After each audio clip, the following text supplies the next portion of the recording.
Quartet, Gio Che, Alice Kwan, Jamie Lee, Joanne Lee playing Andante Festivo by Sibelius.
very much.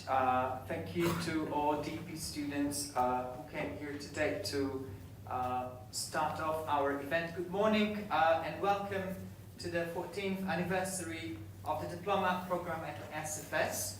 Honorable guests, students, parents, teachers and IB educators, it's my great pleasure to be your host for this event. My name is Piotr Kosik and I'm a diploma coordinator at Seoul School. This is my third year at SFS and 15th as an IB educator and a leader. I'm honored to celebrate with you this important milestone in inspiring a passion for learning, pursuing academic and creative excellence, and serving others. Seoul School was the first IB DP school in South Korea, and it's still a beating heart of the IB world in the region. The heart which is strong. 44% of our DP teachers are active examiners. They mark and moderate students' works and undergo rigorous qualification procedure every year to validate their excellent understanding of assessment practices. 20% of our DP teachers are workshop leaders. To become a workshop leader, you must prove to be an expert in your field and provide evidence of excellence in facilitating adult learning. 18% of our talented teachers are both DP examiners and workshop leaders. These educators are considered in the IB International World as outstanding and very wanted. It is a privilege to be the part of this vibrant and well-experienced community. But the IB program is considered to be strong and well-developed if students who graduated from it are well-rounded and successful at university level and beyond. Our graduates are as outstanding as our teachers and will continue their education in 10 different countries this year. We'll meet 2 of them today. I also invited parents and IB educators to share the DP experiences and reflections with you today.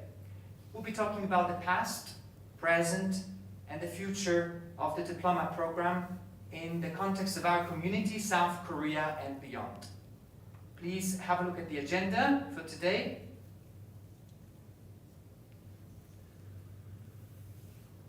All guests are invited to join us for lunch that will be held at High School Courtyard on the 1st floor. Coffee will be served around 11 o'clock. And I would appreciate it if you could switch off your phone into silent mode. However, you will need your phone for the Kahoot challenge for the participants. We prepare special prizes for you if, of course, you win the quiz about the IB.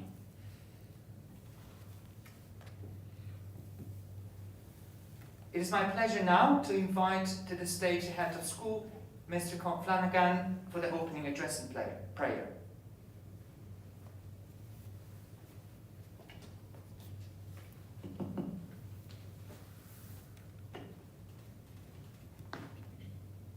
I'm going to take my mask off. I tested just before I came out. Okay. Good morning, everybody. Morning. That was pathetic. Good morning, everybody. Good morning. Now, the first thing I've got to do is I've got to say a thank you to a few people, and I'm going to ask a few people to stand up because we're so privileged and honoured that the people have travelled, some from Jeju to be with us today. So could I embarrass people just by the following people just to stand up so that we can welcome them to SFS? The first one is Keith Yee, the DLDP project coordinator. SDU Development Consultant of South Korea. Hoen Kim, DP Gyeonggi Suwon International School Diploma Coordinator. No. Oh, we knew she wouldn't turn. We knew it was about. Justine Oliver from North London Collegiate School in Jeju. Welcome. Professor Sean Min-ho from the Inha University. And finally, Young Kim from Pyeongsan High School, Diploma. Thank you so very much. We are truly honoured to welcome you to Seoul Foreign School. I've been told categorically to keep this very brief, so I will do my very best. And the first thing I do have to say is to thank you to everybody sitting here, because in different ways, from different perspectives, parents, coordinators, officials, whatever it might be, you've made a commitment to the IB programme. And the reason that's important is because the IB programme is very much the gold standard of international education. Becoming a teacher as an IB teacher is such an important step because it's a commitment. It's a commitment to say learning is going to be something that is right at the top of my teaching agenda. It's about challenging each and every student. But it's not just about challenging, it's not just about learning, it's not just about thinking, even though these things are very important. It's also about saying you're doing this for a purpose, for a higher cause. And that ultimate, at the core of it, is to make the world a better place. So every school that makes that commitment is making that commitment to make the world a little bit better because of the connection they have with the students. And it is only too appropriate that we started with students, because that's always got to be at the heart of what we do. We've got to challenge them, we've got to support them, we've got to inspire them. And that's what an IB, done at its best, is going to do. And actually, Seoul Foreign School made the commitment to become an all-through IB continuum school a few years ago now. And we did it for all sorts of reasons. But one of the biggest impacts that it's had is about the quality of teachers that we employ. I don't think I fully appreciated the difference that was going to make than when we did that, because it meant that we had access to a whole different group of educators who had that sense of service and sense of commitment in what they do. And it has made such an enormous impact upon Seoul Foreign School, as I know it's made an impact in the schools or regions that you work with for those visitors who come to see us today. I hope that the parents who have engaged with schools in IB feel the challenge. They should feel the challenge, but they should also feel the support, and they should also feel that commitment. Thank you so much for being with us today. We're really very excited. We're excited about the fact that this is 40 years. And in a little while, you're going to hear about how that got started, how that journey kicked off at Seoul Foreign School. But I do need to start in a word of prayer. Seoul Foreign School has been centred in Christ for 110 years. And I'd ask you just to be with us for in a moment as we offer up our morning to Christ. Lord, we offer up a prayer of gratitude. Thank you for the community of our school. Thank you for the community of the IB network in the region and in the world. We thank you that we are able to connect with educators and students, all inspired to do their very best to make a difference, to change the world for the better, and as Seoul Foreign School, in your name. Lord, be with us throughout the day. Guide us in the work that we do over the weeks and months and years, and support us, each and every one, to be the very, very best we can be. And we ask you this through Christ our Lord. Amen. Good morning, welcome, and have a splendid, splendid morning. Thank you so much.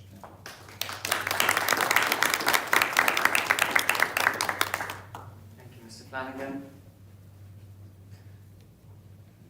Okay, let's go back to the beginning of the diploma program journey at SFS.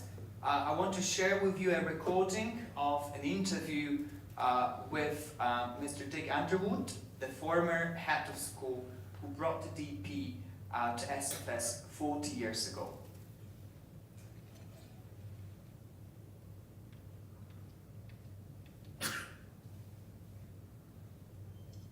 I'm here with Dick Underwood, the former head of school, and we have opportunity to chat a little bit about the IB. At SFS, the IB program is 40 years old, and Dick was the one who instituted the IB program, and we'd like to take this opportunity for him to just share a bit about how that decision was made and why that decision was made. Dick? Yeah, very honored to have a chance to talk with you. The IB sort of invited itself to us 41 years ago. A gentleman connected with the IB from England was making a tour of the Far East, and he came up to our school and told us at that time, I think there were one or two other schools south of us that were going to go into the IB, and he explained the whole thing to me. I found it irresistible, frankly. We were there as a school for English-speaking children of all different nationalities, and we already had probably 16 or 17, which isn't a big number now, but was a big number then. And by hooking up with IB and instituting it there, we made it possible for two different things. Mm-hmm. One, our European students who went back on a furlough could go into a school in Germany or France or Italy or wherever, and their grades there were transferable to us and vice versa. And then other students who were going back for good to go to college there could go to college on the basis of their IB classes, mm-hmm. and none of that had been possible before. Mm. Our graduates had a couple of choices. One was to not go to college or to go to the US, where our transcripts and so forth were accepted. And I had a great deal of sympathy for our children, and frankly, we wanted them to stay. They were good kids, and we wanted them to stay through high school. Many of them had been leaving, even as early as the 6th or 7th grade. And of course, the Brits were the most fussy, and many of them transferred back to the States after the 2nd or 3rd grade. Oh, right. Which educationally made no sense at all, because many of those students were doing above their class average when they got back. But the British have a very self-important attitude, which it wasn't done in a British school, it's right. We don't teach the right maths, and we don't teach the right spelling, and they just don't get an education unless they go to a British school. It used to be the attitude. So all of those things put together, I went to the school board, of course, but they were very enthusiastic, and the school, that fed in with our policy of trying to be a school for all students, Christian mm-hmm. school for all students. So that's how it got started. Ah, wonderful, wonderful. Well, we certainly excited to continue that tradition, and that was very visionary on your part to provide for all the kids in a Christian environment for all students and provide them the education they really needed to succeed. Well, I'm very glad it's continued and it's grown so big and it's doing so well, which is also my comment about the whole school. But it is a delight to know that this little baby that I conceived, let's use a different word, that I helped 40 years ago is alive and doing well. Wonderful. Well, thank you, Dick. We certainly so excited to have this opportunity to chat, and you are a stalwart supporter of SFS, and you really put your heart and soul in this school, and we appreciate that very much. Thank you very much.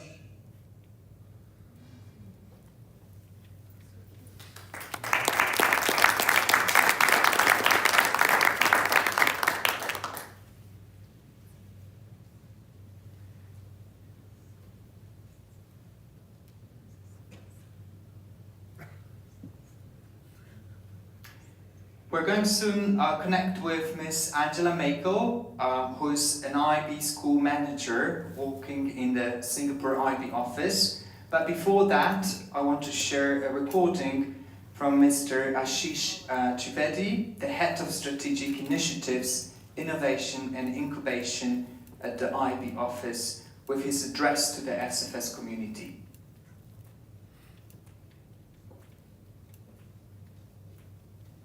Hi everyone, my name is Ashish Trivedi and I work with the International Baccalaureate as the Head of Strategic Initiatives, Innovation and Incubation.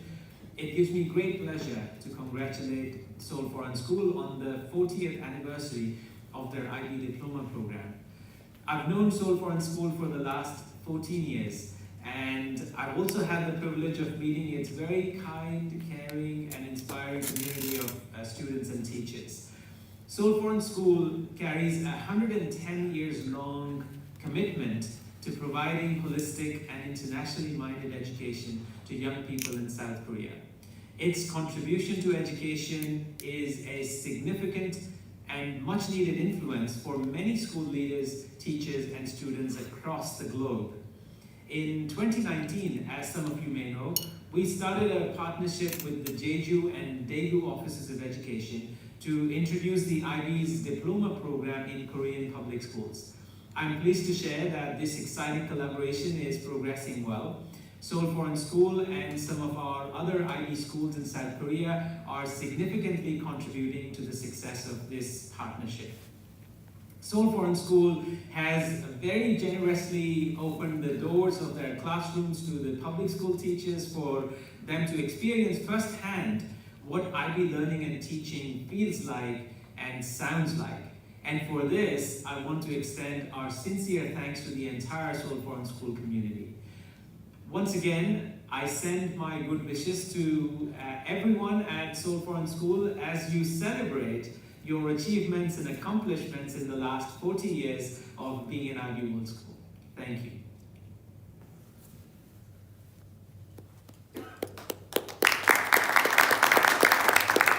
Hi everyone, my name is Ashish Trivedi and I work with the International Okay, I will need a minute to connect on Zoom with our next guest, so please wait patiently. I will just check if Angela is.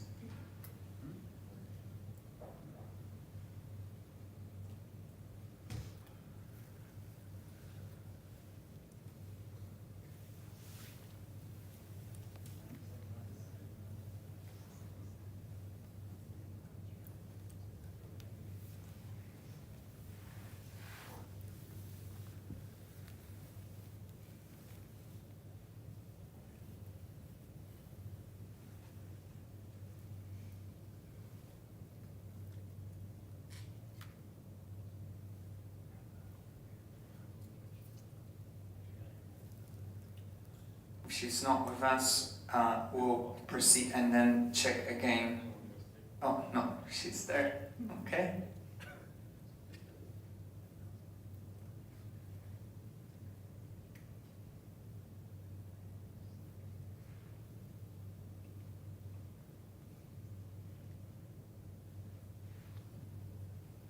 Good morning. Good morning.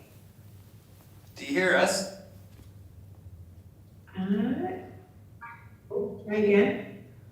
Do you hear us, Angela? Yes, thank you. You're Okay. looking very sharp this morning.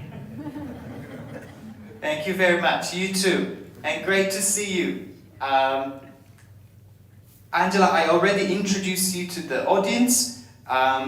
So please go ahead. And thank you for being with us today. Oh, it's absolutely my pleasure. I'm going to set up my screen. Would it be possible for you to enable screen sharing so that Yeah, I just did it.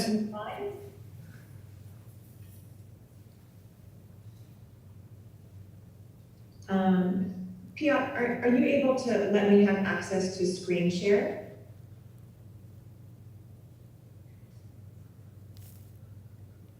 I think I did it, but Let's try. Yes.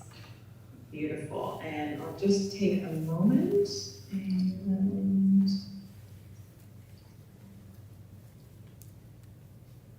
okay. Let's see.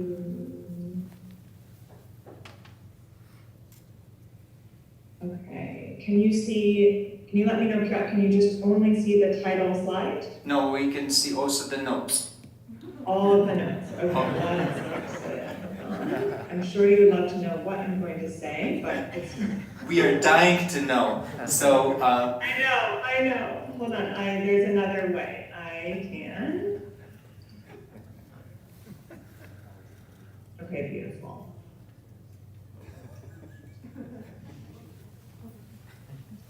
okay, now we can see only the slide. Okay. Great. I'm just...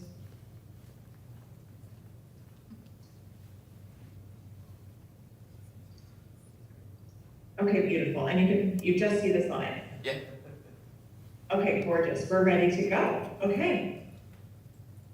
So good morning to the Seoul Foreign School community, my fellow IB colleagues, and distinguished invited guests. I truly want to thank you for the great honor and wonderful opportunity to share a presentation at this landmark celebration recognizing the 40th anniversary of the diploma program at Seoul Foreign School. My name is Angela Meikle. I'm an IB World School Senior Manager based in the Singapore Global Center who has the great privilege of having SFS within my portfolio as well as many Korean international schools. I'm excited to speak with you today about topics that I am passionate about. Possibilities for the future of education, the future of our IB programs, and how this integrates with the Korean context. So without any further ado, let's jump in to our presentation for this morning. So today we'll be exploring together how to build future-ready education systems that are fit for the 21st century. And to do this, we'll be engaging with three major themes. The future of education, looking post-pandemic. What is the future of IB, and specifically the diploma program? And the work of IB within Korea. So the future, by definition, is unpredictable. And certainly in the last 2 years, the world has significantly changed as we know it, from a global pandemic, to the war in Ukraine, to our climate crisis. And we have learned again and again how interconnected and interdependent our world is. The issues that we face will not be solved by a handful of individuals or elite scientists, innovators, or diplomats, but rather it will take a global community of educated individuals working together to meet these demands. There have been many excellent educational strategies that have been published and shared to do this. However, there have been far fewer successful implementations of these strategies. So where does this leave us when we consider the future of education? A key aim of education is to prepare students for being able to contribute meaningfully to society and making sure they can successfully join a workforce. However, as we can see from this visualization from the OECD Future of Education and Skills Report 2030, there is great risk if we don't incorporate more transformative change into our education systems. Education will always need to keep abreast, especially with our current digital revolution, which includes technological, social, and economic changes, and the nature of work has dramatically changed over the past half-century.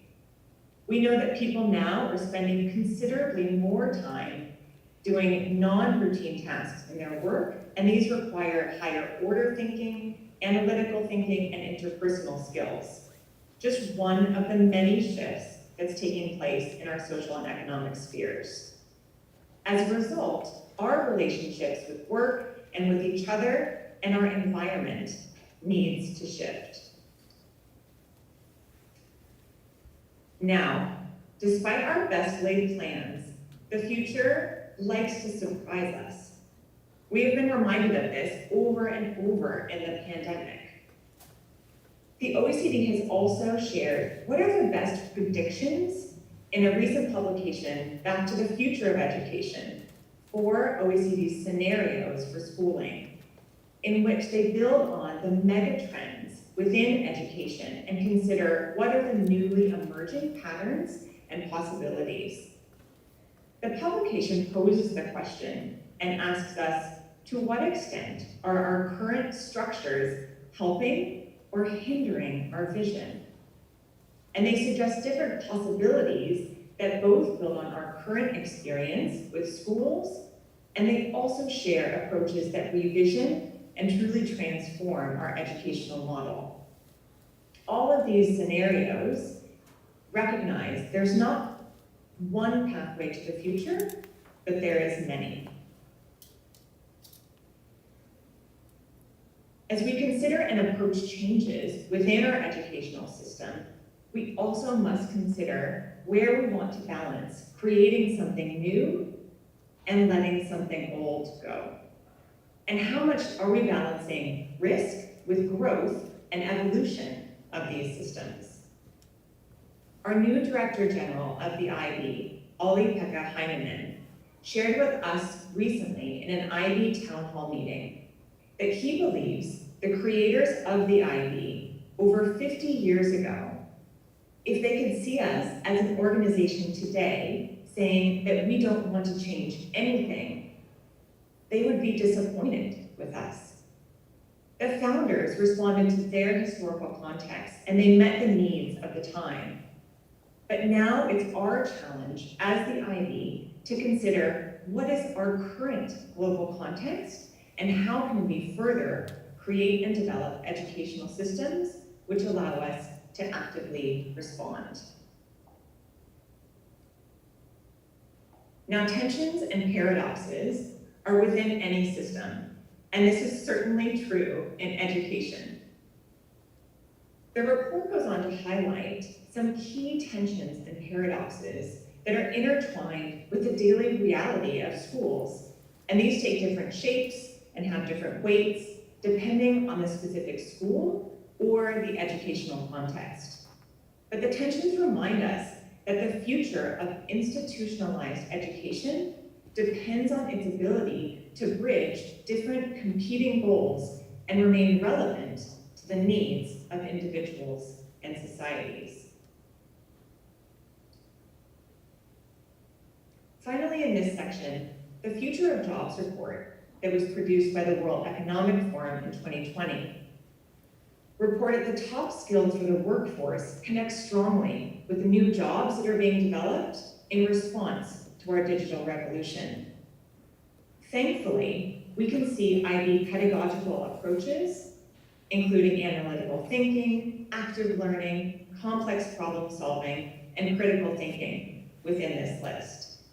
But nowhere on this list do we see mention of subject specialization or rote knowledge, but rather the skills are connected with self-management, collaboration, technology use, and problem solving. So with massive disruption that has been brought on by the digital revolution and our current global state, how will the IB respond? How will our learning and teaching change? And what will be the future of the diploma program in the upcoming years? We are consistently asking ourselves as an organization, how can we prepare students for jobs that have not yet been created, to tackle societal challenges that we really can't imagine, and to use technologies that haven't even been invented? We want to always equip our students to thrive in the interconnected world where they can appreciate and understand different perspectives and worldviews, they can interact respectfully with others, and they can take responsible action towards sustainability and collective well-being. What I can share is that the IB has recently engaged in a very significant renewal of our IB strategy under the guidance of our Director General, Olli-Pekka. And specifically and intentionally, this has been defined as an adaptive strategy because we know that we will need to adjust and refresh it as we go through various learning loops as an organization. So in our work as an adaptive organization, currently, we're beginning to be more intentional with using protocols that help us to guide our thinking. And an example of that is this adaptive action cycle, which we've brought forward from the Human Systems Dynamics Institute. And in many of our internal conversations, we're using this cycle to help frame and guide our thinking and consider what comes next so that we can reach the desired outcome.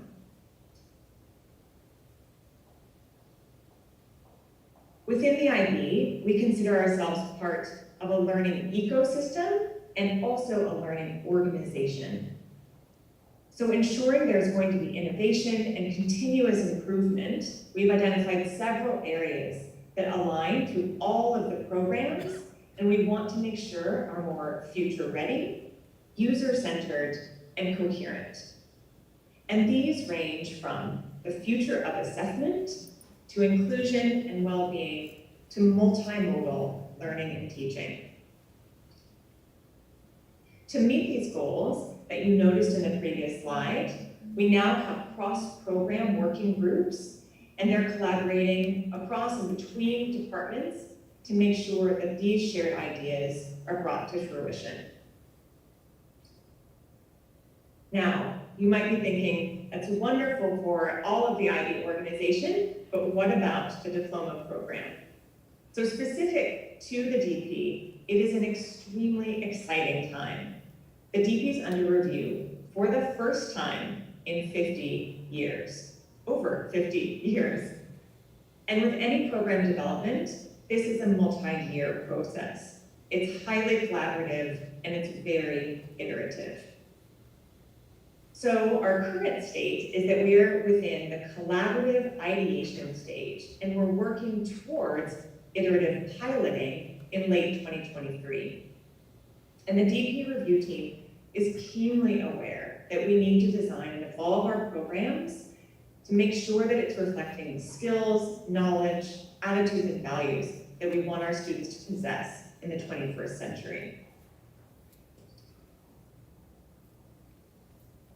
So, as I mentioned, currently we are in the collaborative ideation stage, and we're exploring how might the DP evolve for students to have more agency and ownership of their learning within their DP journey, and make sure to develop a holistic foundation that continues to be globally recognized through a highly regarded qualification.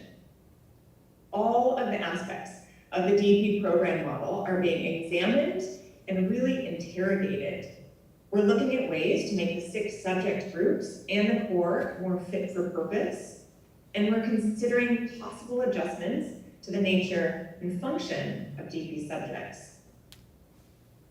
The phase is going to result in ideas that then enter into the pilot phase that comes with volunteer schools, and from there we'll harvest approaches that can be implemented and go across a broad range of school contexts.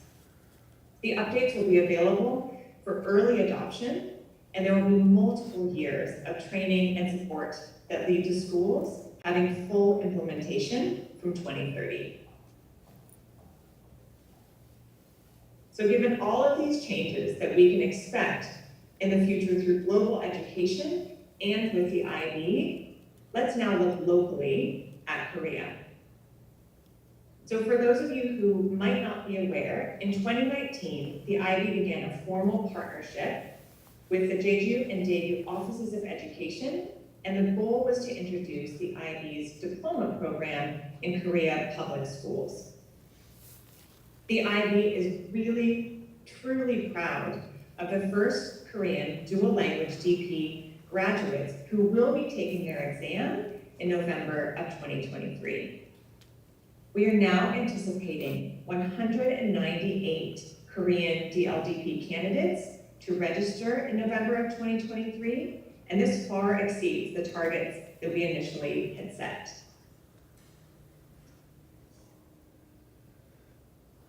Furthermore, Korea consistently ranks highest in the international league tables within education, and specifically with PISA rankings and their spending and commitment to public education.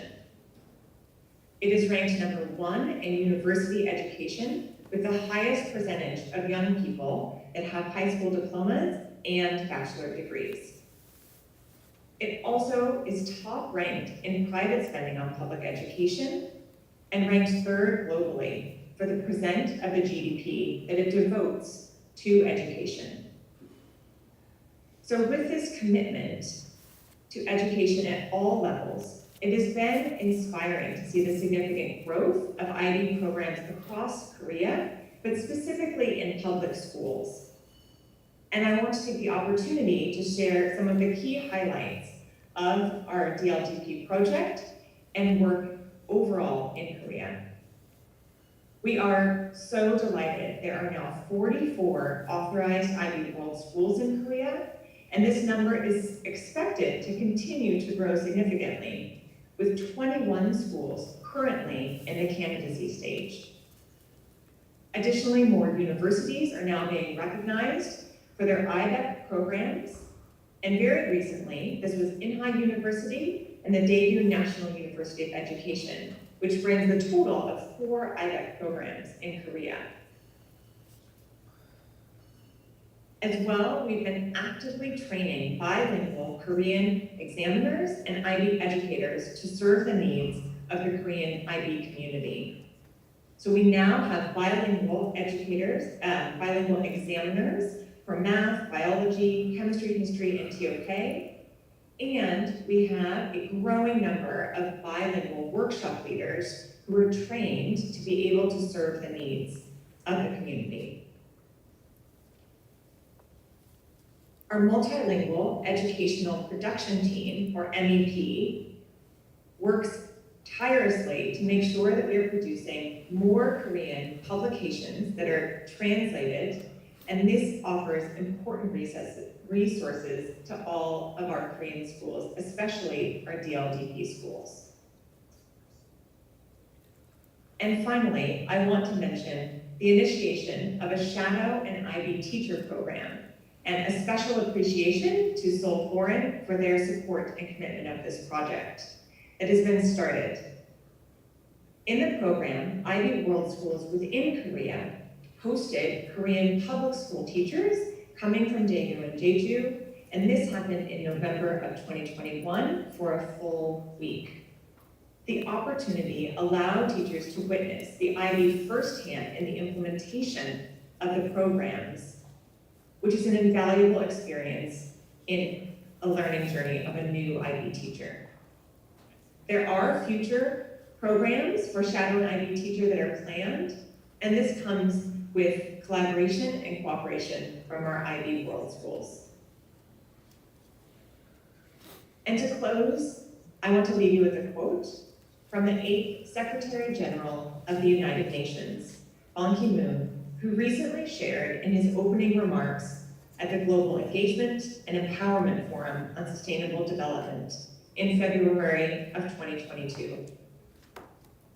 In a world of ever-increasing global challenges, education provides an essential pathway to solutions by illuminating minds and inciting actions. And as the IB continues to enhance and evolve our programs to meet the needs for a successful educational future for all of our schools, we trust that our IB World Schools in Korea will rise to the challenges and expand their impact on the world. Thank you for your time this morning. It has been such a pleasure to be with you.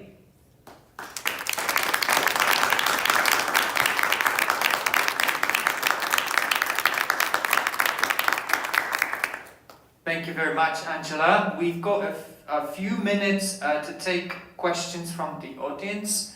Can we have lights on? Okay, great.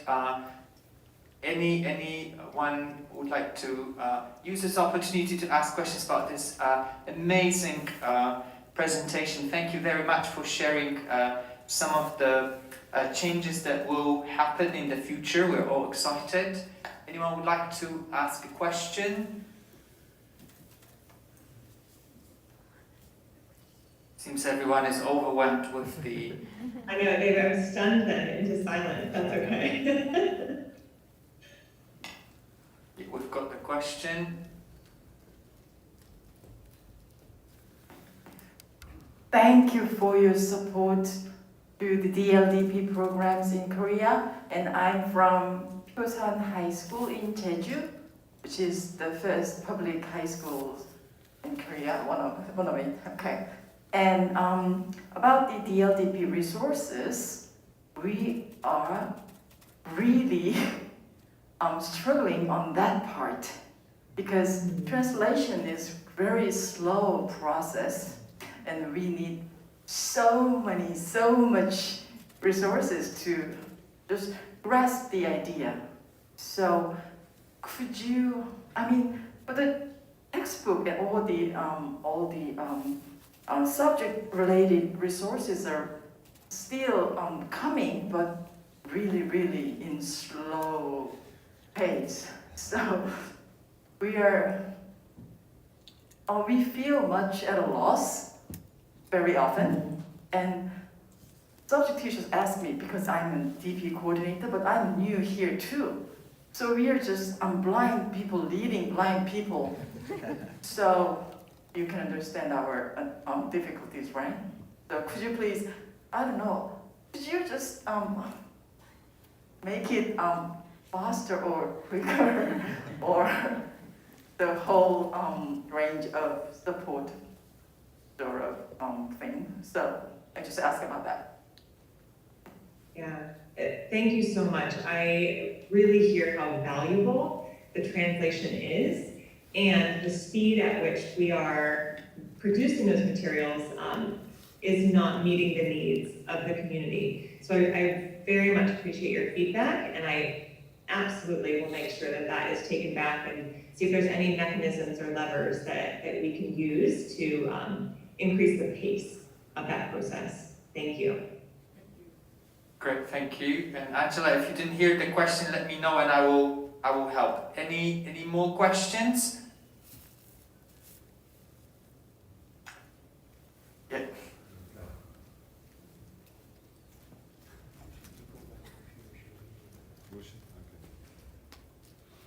There's a question from Mr. Flanagan. Hello Angela, thank you so much for your presentation.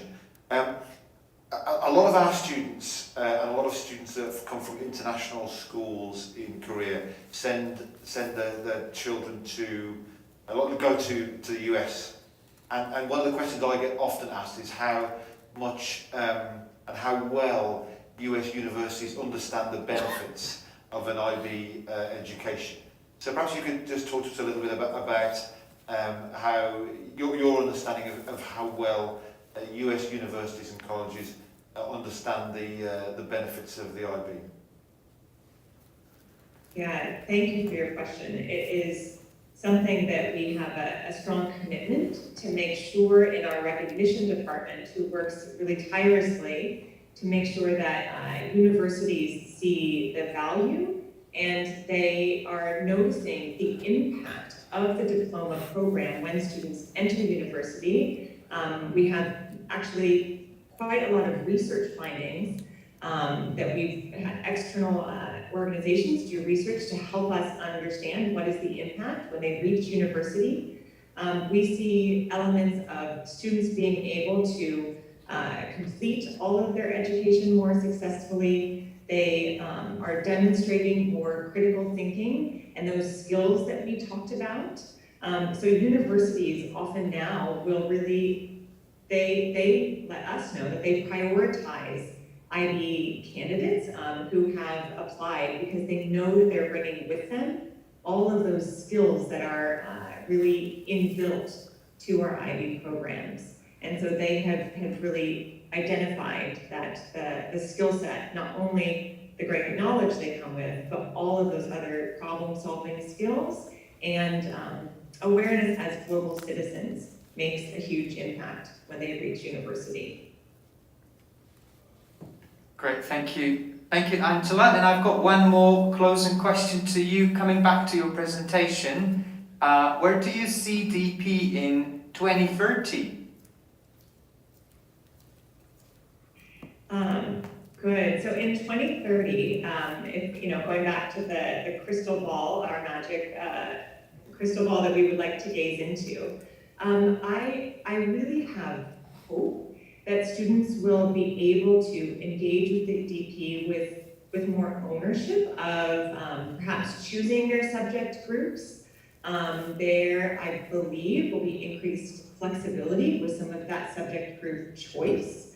As well, I do really hope, I truly believe that we will have digital assessments and different types of assessments at that time coming with the new DP model and what that looks like and how we're able to capture learning over time and not only at one point in time. So I think there is some really exciting changes on the horizon, as well as not only within some of the subject group offerings, but the approaches to these subjects will be more concept-based and continue to really deepen that inquiry stance and approach that serves students when they exit the program. Great, thank you. Thank you very much for joining us, and thank you for the presentation. Thank you, and see you soon, hopefully in person. Indeed, indeed. All right, thank you, and congratulations. Have a wonderful celebration. Thank you. Bye-bye.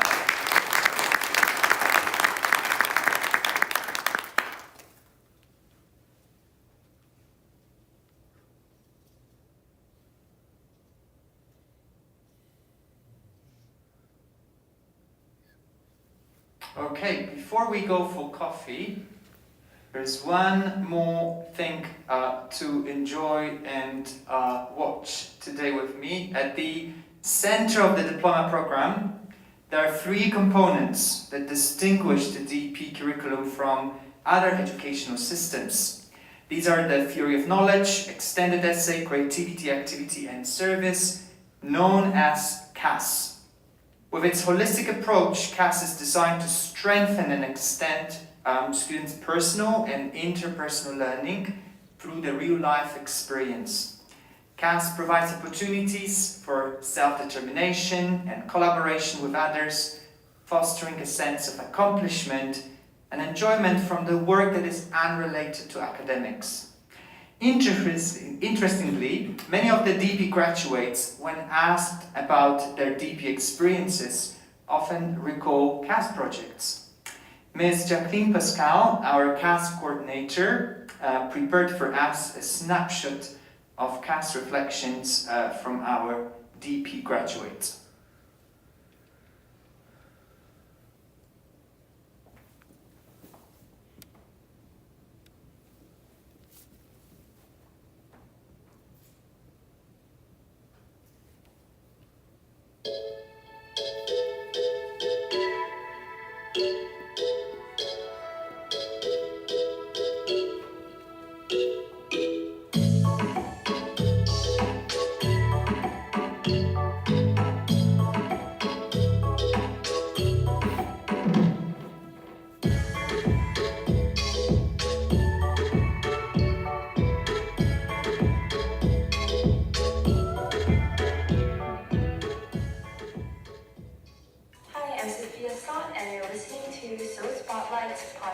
Hi guys, my name is Scott, also known as Unuopa, and for my next few TikToks, I'll be posting about our CAS project called 한국식당, and this is also done with June and Andrew, and they'll come in to talk more about it. Hi, my name is June Kwon. Andrew Moon, and I'm in a group with Scott McLaughlin and June Kwon. And for our CAS project, we explored Korean traditional food, and we've traveled to Busan, Incheon, and Seoul, and visited a variety of restaurants. This CAS project was inspired by many food reviewers out there on social media, like on Facebook, YouTube, Instagram, TikTok, and more. And our main purpose is to spread the Korean food culture to foreigners. And our fondness for eating and discovering food is really what drove us to initiate this project.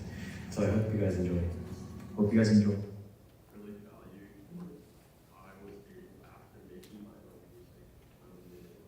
I was able to value rappers and music more. And I was able to appreciate it more. Yeah, because now that I know how hard it is to make something blow up or how hard it is to make something good out of music.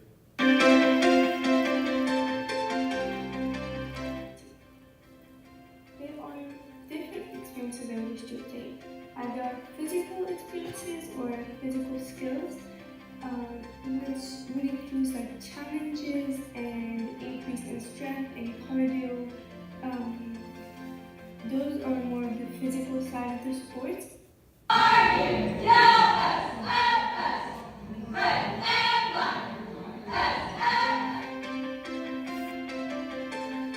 Hello, my name is Grace Kim and I'm from Seoul School. Over the past 2 years in the IB DP curriculum, I created and pursued my own cast called the Meaning Room Project. To briefly describe this cast, the Meaning Room Project is a service organization that I found that aims to eradicate period poverty by providing people in need with free sustainable menstrual kits. Through cast, I have been able to find my own way to serve and give back to the community. Despite this being a service activity, in building and creating this organization, I've used all 3 aspects of CAS: creativity, activity, and service. Being able to reflect back on my own actions and set realistic, achievable goals during the CAS journey is what allowed me to grow this project immensely. What I particularly benefited greatly off of CAS is that I was able to have 100% of support from my peers, teachers, and supervisors, and being able to share this journey and seeing other students work in CAS has inspired me to further push myself and develop this organization further. Now, I am proud to say that my project has been able to receive the 2021 Diana Awards for service. Hi, my CAS project was called Snackside. My partner and I created this delivery system where we delivered these American snacks and these other non-perishable food products to our student and teacher audience here in our school. It was completely a non-profit organization where our donations and our profits proceeded to the Volleyball Grade School located in Volleyball.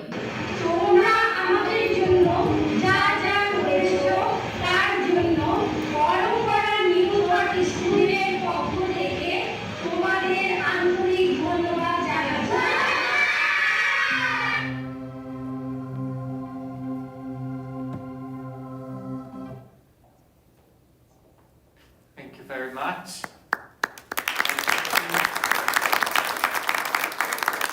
Thank you to Ms. Scott for preparing a great snapshot of what is really important about DP.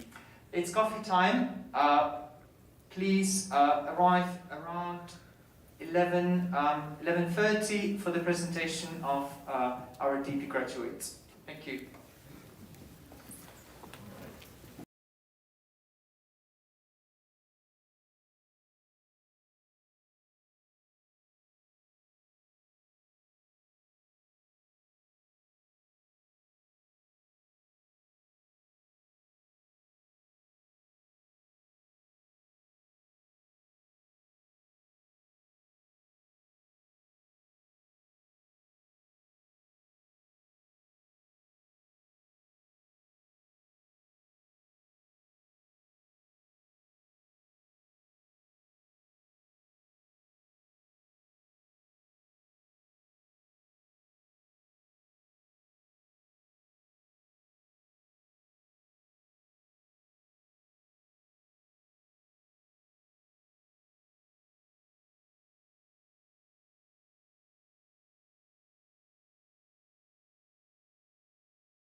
with us Juhan and Aiden, who just finished their DP exams.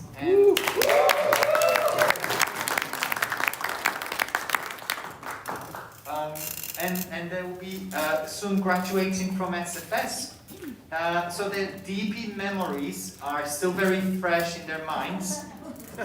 They join us today to share their experiences. Please welcome Juhan and Aiden to the stage.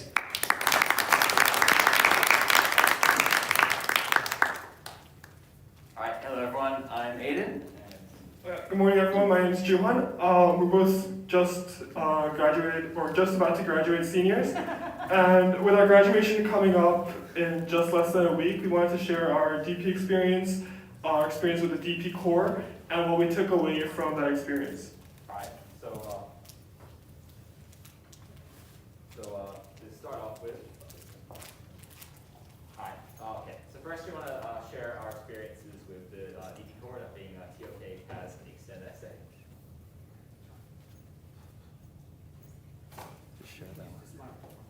Alright, so first we want to start off with our DP core experience, that being the CAS, extended essay, and TOK, in which we took part in all three.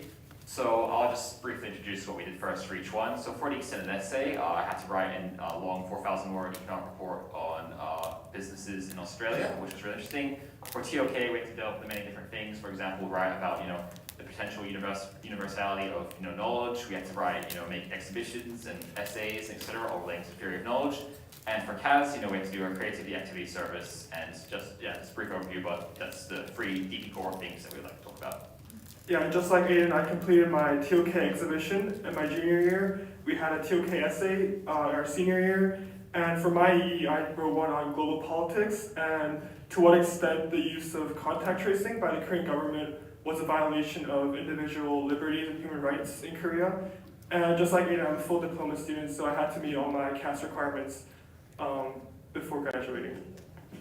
And to get into it, so, starting off with TOK, to be honest, when I first started the TOK course, I thought it was, somewhat boring and, talking about the theory of knowledge, I was like, I don't really want to do this. However, once I got into it, especially within the second year, and especially as you have to apply your knowledge in the TOK course, when you have to apply knowledge around essays and exhibitions on how, the different questions IB's given you and how you can relate to, specific real-life situations, I think TOK became a lot more interesting in that regard. And you could really just apply what you learned from the first and the second year, however, it takes a while to get into it. But, overall, I think I enjoyed TOK, even though it's, most students in the IB would make jokes about TOK and, laugh about it, but I think it was pretty valuable. And I think the most well-known component of the IB would have to be, the most well-known component of the IB, most famous component of the IB would have to be the CAS, the Creativity Activity Service. And so all in all, despite CAS being, in my opinion, is probably the most stressful component of the IB in a way, because it's like you always had, but you always had deadlines to achieve, and it was always like you always had to be doing something. You never really got a break because it was continuous over the 2 years. It was just still really interesting, and you really got to learn how to think critically of your own experiences, how to reflect within all of your experiences, and to keep it concise, and etc. And as a rather straightforward person, I really learned how to condense my reflections of each experience. And reflect on everything that I did and try and find any hidden benefits behind it, how I could relate back to the learning objectives of the CAS experience, CAS program. And as such, I was really able to get the most out of this CAS experience as possible. And by reflecting an innumerable amount of times, at least about 70 times, I really get to understand and appreciate the underlying benefits of each activity I participated in. And furthermore, additionally, CAS basically essentially forced me to stay fit, healthy during this rigorous program, maintain a positive and creative outlook, and a dedicated value for servicing others. So I really have to appreciate it overall. And even though coronavirus has, especially in South Korea, has really detracted from my CAS experiences, as I wasn't able to really, make my full potential out of the program, I still believe that it has lots of value, lots of potential for any candidate for the IB. And lastly is the extended essay. And in my opinion, I would say that the extended essay is quite long. However, it's a necessary evil of the IB. it's quite famous for being very challenging and lengthy. However, I really got to delve into subjects. So I wrote my extended essay in economics, which is a subject I'm particularly interested in, and I wish to further pursue in university. And by being forced to write a 4,000-word report into this subject, doing field research into businesses in Australia and analysing how government policies have affected them. I was really able to learn more about the subject. And despite field research in the subject being particularly challenging during coronavirus, I think everyone was able to endure and write pretty good reports, in SFS at least, yeah. So I really got to explore more on the subject that's typically grounded in theory and doesn't really apply in practice, and I really got to apply my knowledge and I really learn a lot as a result. So yeah. Yeah, and so we just want to talk about some of the key takeaways. So the first being that I think the IB really forces you to become the author of your own education.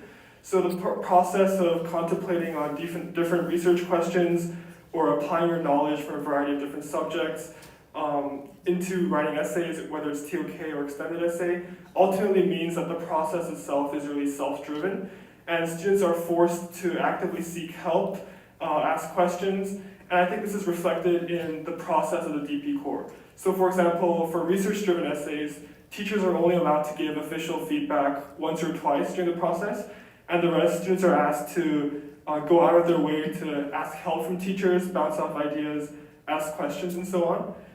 And this leads me on to my second point, which is that IB teaches you how to time manage properly. So unlike Aiden, I applied to US universities, and a lot of the Common App processes coincided with EE deadlines and CAS deadlines, and this was the case for most students in SFS. So most went through the process of juggling college applications, deadlines alongside our EEs and IAs, with none being more important or less important than the other. So whether you enter the DP as an effective time managing student or not, I think the IB really forces you to develop your time management skills in the long term, and all this hopefully will later benefit our higher education when we go to college. And my last point is that IB nurtures intellectual curiosity in students, and I want to specifically talk about my extended essay for this point. And I'm an aspiring political science major when I go to college, and I'm interested in current events and how our government affects and law affects our society. So while writing the EE was an extremely lengthy, and I think Aiden talked about this, and very academically rigorous process, I think a lot of students enjoyed it because they were able to explore fields and topics that they're interested in, but they were not able to explore in the classroom. So for example, I did an internship at the National Assembly of Korea under a congressman for my engagement activity for global politics class. And the EE really helped me delve deeper into my passion for Korean law and the theories behind these laws. So unlike some of the other curriculums out there, I think the IB really encourages students to explore their interests at a deeper level and apply the knowledge from the classrooms into the real world. And I think the next, the main of course, has to be like the 6 different, classes that you have to do. And what most people think, doing 6 different classes, most of my friends in Australia had to do like 4 or 5. Doing 6 was quite challenging. However, I think it was quite rewarding in the long term.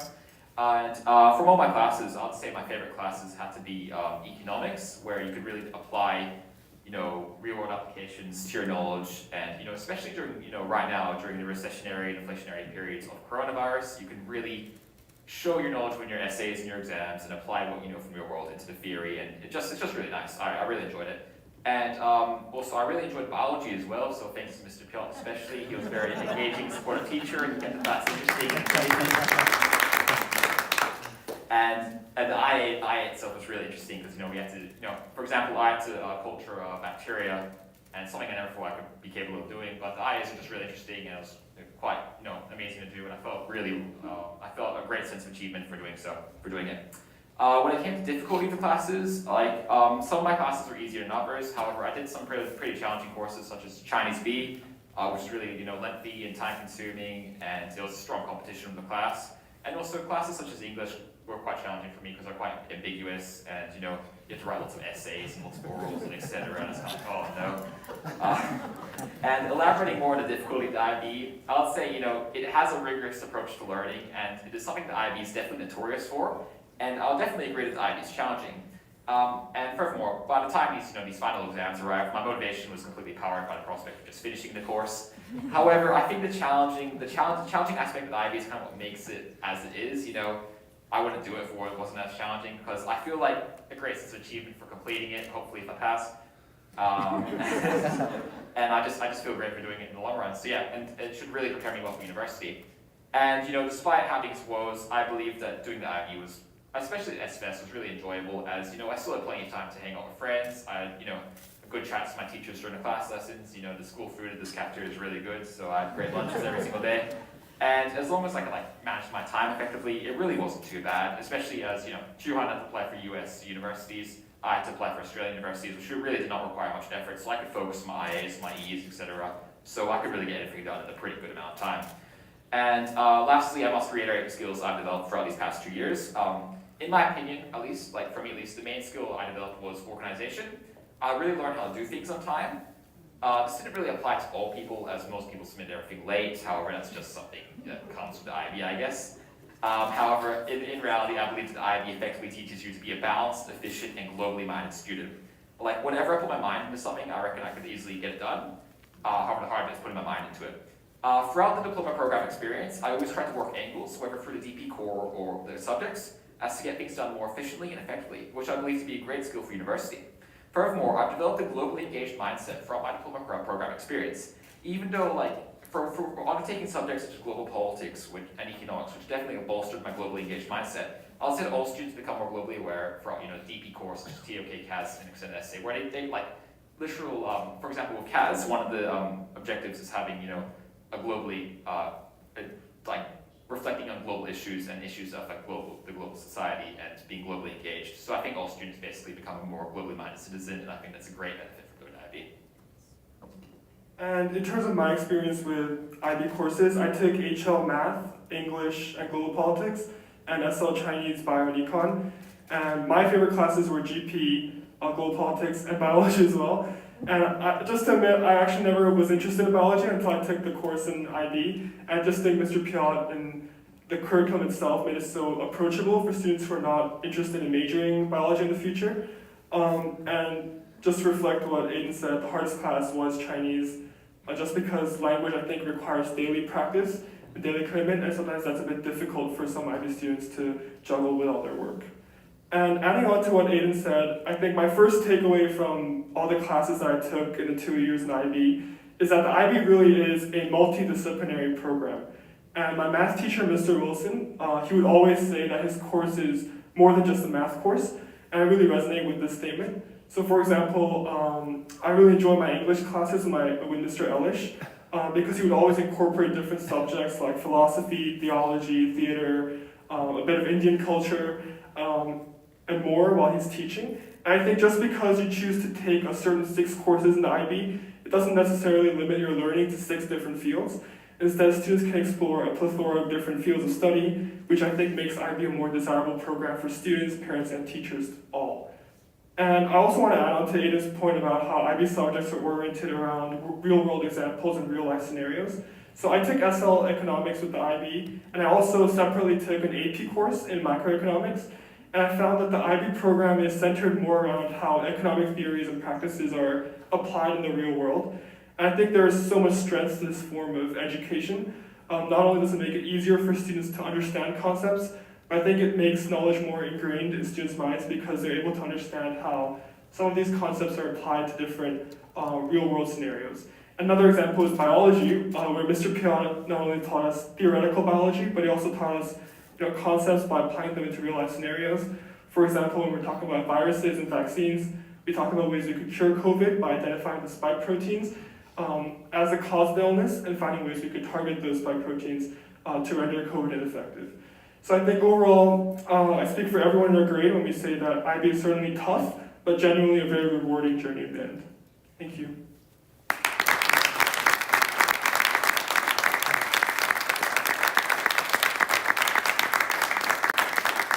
Thank you, boys. Thank you for coming. Are you ready to take one question? This is truly a risk-taker attitude. Any questions to our future graduates before they celebrate the freedom, since they already finished? Anyone wants to ask a question? Oh, we do have questions.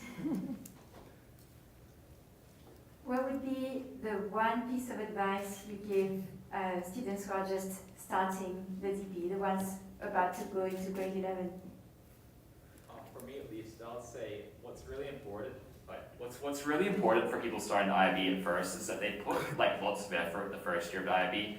Because if you just leave everything for the second year, when everything starts accumulating, piling up, things will get really difficult, challenging. You won't be able to, keep on top of your work. But if you remain focused and you're a hard worker during the first year, you work on your IAs and send an essay over summer break along with your college applications. I believe you can make the second year a lot less stressful and you can have a much better time. That was my thought process at least. For me, my personal regret is not enjoying it as much as I did. And I think a lot of students really stress out when they're in the middle of the program just because they have so many things coming up like deadlines, college apps. The future is so uncertain. It's like walking across a dark tunnel and you can't see what's on the other side. But I think if you really enjoy it, the ride and the teachers and the process, it would make the process so much more fun and rewarding. Thank you, Mr. Flanagan. Thank you, boys. Great job. And I hope it wasn't as painful as you thought it was going to be. But you did a great job. So, my question is, because we want to be better, get better and better each year that we do this, I'm going to ask both of you to answer this if you can. What one thing would you want us to do more of, or do in a different way to help you? Something that you think that would help improve us as a school, and maybe that would be helpful to the other educators as well, as we're all trying to improve. We'll give them thinking time. Okay. This is a very difficult question. Very pedagogically sound of you. I believe, as someone who's experienced many different cultures, I believe my main problem with the school, even though it's not necessarily a problem, the school really stresses, and it's kind of a problem with the community of the school, it really stresses academic, importance and, being really good at academics and getting the best grades possible, get the best university as possible. And it kind of, ignores and undermines the importance of, creativity, activity, service, and, activity, etc. And, that's what most students struggle with completing, as Ms. Pascoe would know very well. And I believe that just emphasizing too much in academics is a flaw in its own right, because students don't really learn how to do anything other than academics, so they don't really become as balanced for later university years. And it's even though it's quite good to be focusing on academics, I see the big contrast between here and Australia, for example. I believe that focusing more on, potential service activities, potential, creative activities, even though it's quite hard for coronavirus, I think that'd be a great way for the school to develop even more into IB. Yeah, I completely agree with you. And I applied to US universities, so just to add on something a bit more minor, I think some of the deadlines are a bit cramped into certain months where college deadlines are also present. So I think maybe spreading out deadlines and due dates would be make it more less stressful for students. Yeah.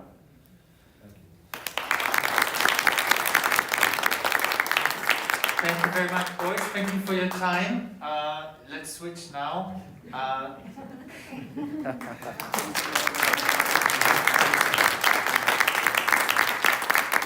Being a DP student is a life-changing experience, but being a parent of a DP student might be a little bit overwhelming.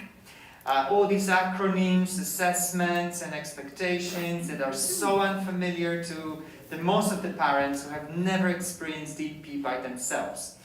Dr. Lenazette and Dr. Park are here with us today to share their stories as DP parents. Dr. Lenazette has a daughter in grade 11 who is finishing her first year of the DP, and Dr. Park is a mom of graduating student. Please welcome both on the stage.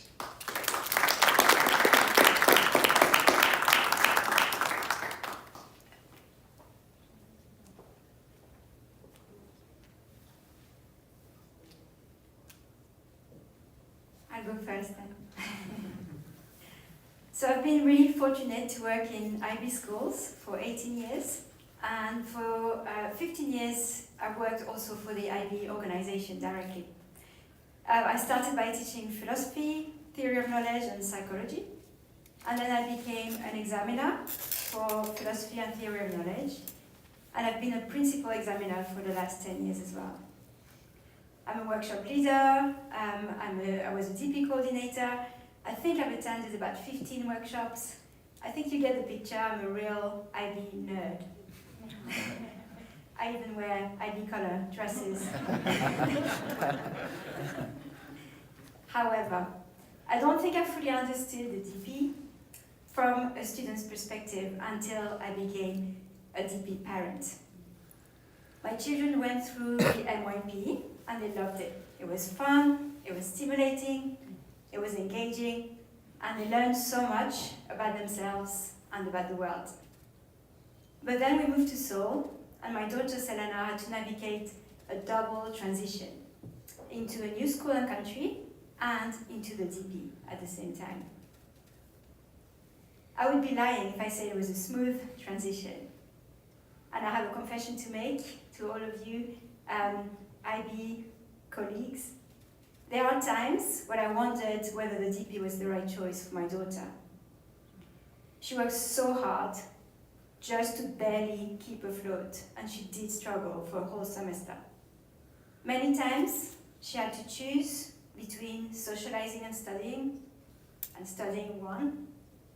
Many times she was disappointed with her results, and many times she fell asleep on her homework or cried tears of frustration when it was all too difficult. But then after a few months, I started observing a change.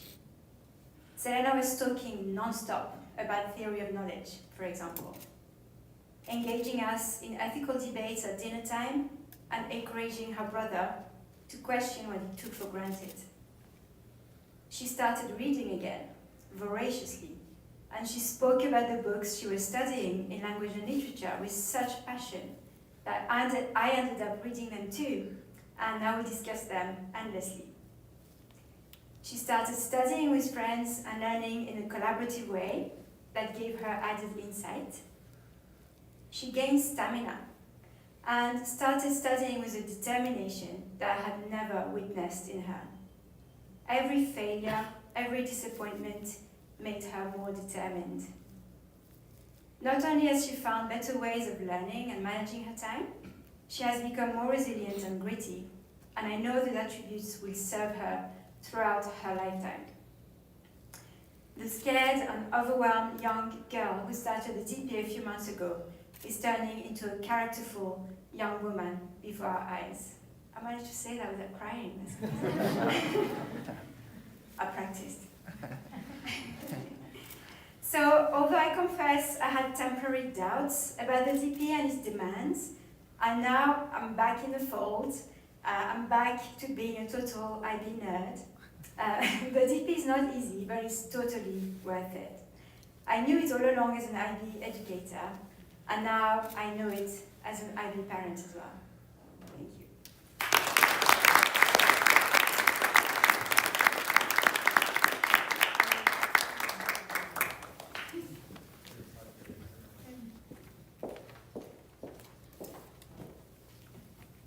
Hello everyone. It's a great pleasure to be invited here today to celebrate Seoul Foreign School's 40 years of the IB program.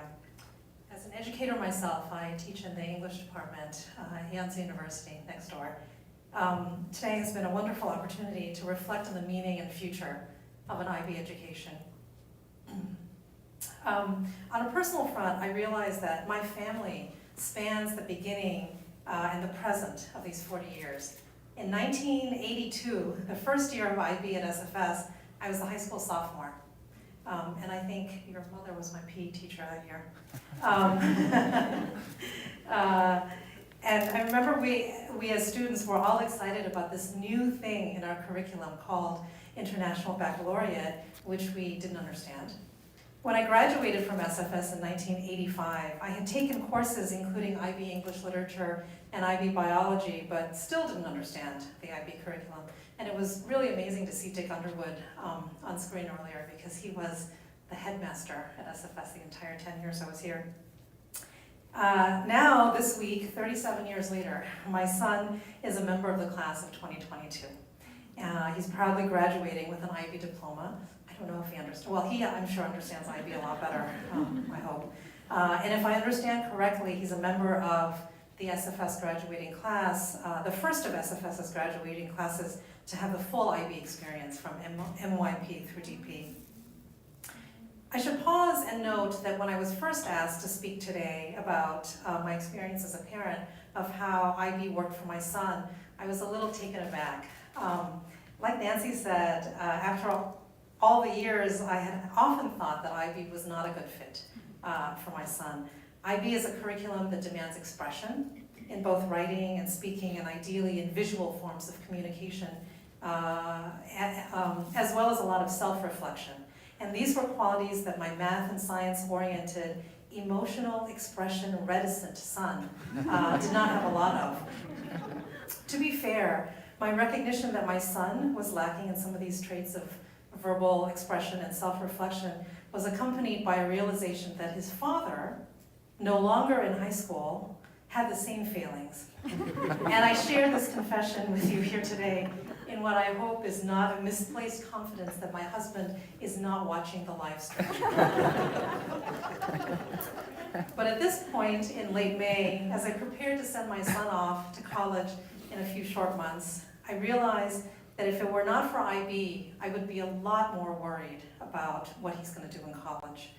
After all, while I had wondered about the developmental appropriateness of asking a 9th grader to write a design brief, or an 11th grader to give a sophisticated close reading of a Palestinian poet, or an 11th grader to devise a mathematical equation to explain traditional Korean architectural roof structure, now I know that when college, if college, ever requires these tasks of him, he will know what to do.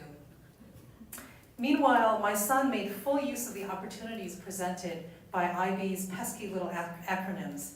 The EE was an opportunity for my son to spend 10 weeks over 2 years in a university biochemistry lab, where in the second year he devised his own experiment to help make the lab's operations more efficient. PP and CAS led my son to publish a smartphone app to help students in his much beloved academic quiz team prepare, play and learn as they prepare for tournaments. The 4+ IAs that my son wrote span subjects as diverse as electric car adoption in Thailand, to dairy industry regulations in Canada, to rust oxidation rates of various acids.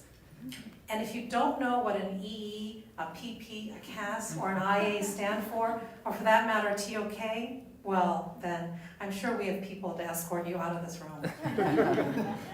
I should mention one other little acronym, DW, which was transformative for my son. For SFS's last pre-COVID Discovery Week trip, my son went to Israel. He spent the week at the crucible of Christianity, a belief system that has governed our entire lives, and also witnesses the pain and difficulties of the Israeli-Palestinian conflict. That week informed much of my son's understanding of conflict resolution, religion and culture, and the choices faced by individuals. I do believe that that 1 week had an enduring impact on my son's view of the place we occupy in society and the responsibilities we bear as individuals. We've recently seen a lot of a quotation by American philosopher Wayne Dye: when given the choice between being right or being kind, choose kind. I believe that it is experiences like DW that make my son and his SFS peers choose kind.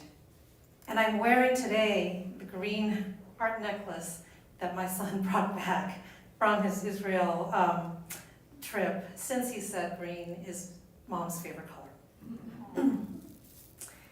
I'm grateful for the depth and variety of opportunities that the IB program has allowed my son to experience, knowing that such a history will stand him in good stead in the years to come, during college where he intends to study bioengineering and beyond. And as for me, well, I get one more opportunity to live through IB, since my rising junior daughter will be headed through the IB DP over the next 2 years, just in time to graduate from SFS 39 years after I did. And of course, I have my green heart necklace. Thank you.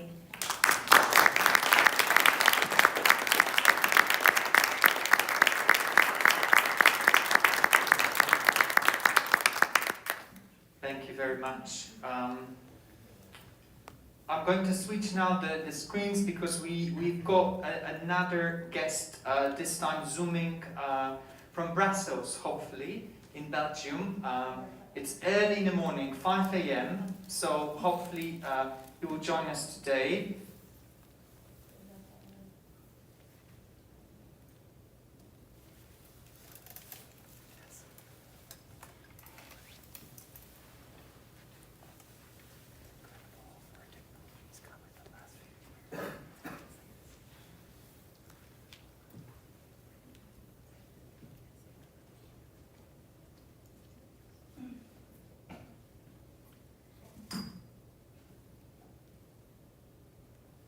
Okay, we're waiting.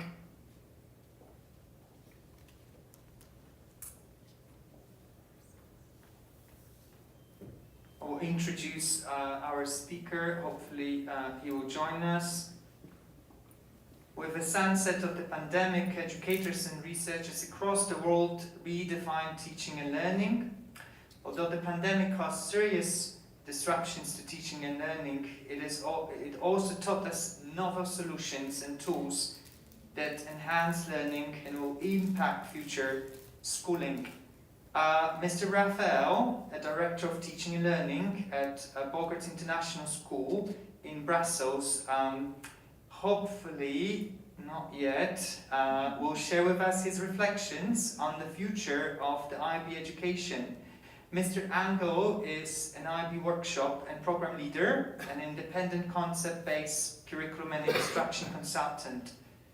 He collaborates with schools around the world and helps them design and develop concept-based language curriculum. He's the author of concept-based resources for teaching Spanish in MIP and DP. He visited SFS a few years ago and shared his expertise with our language teachers. And I hope he will join us. If not, we'll play Kahoot.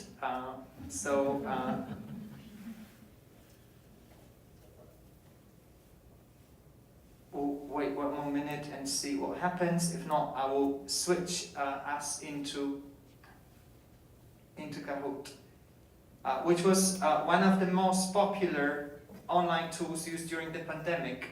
Kahoot is a digital learning platform, if you haven't used it, that uses quiz-style games to help students learn by making the information more engaging. And we're going to play Kahoot today to check your IB knowledge, since we have lots of great IB educators. I prepared a really challenging quiz for you. The winners of the quiz, though, will receive special gifts. It is worth to try. I will just check again. Not yet. Okay, so while waiting, can you prepare your phone?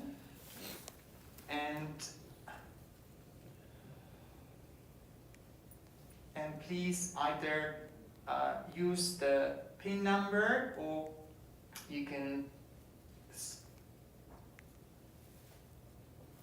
scan the QR code, which will ask you to put your nickname. Please put the nickname that we can recognize so that you will get the prize. Okay. Oh, we've got the... Let's put some music on.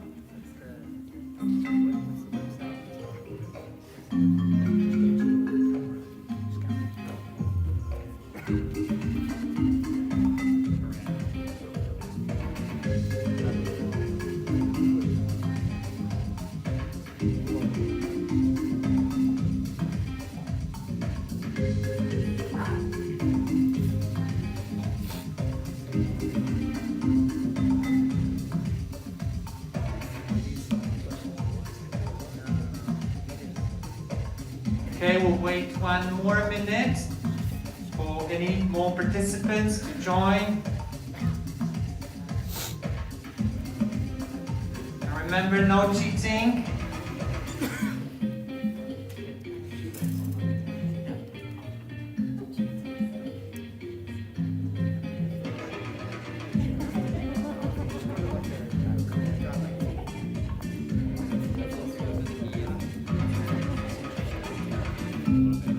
Okay, the last chance to join us. Hang on, just a second.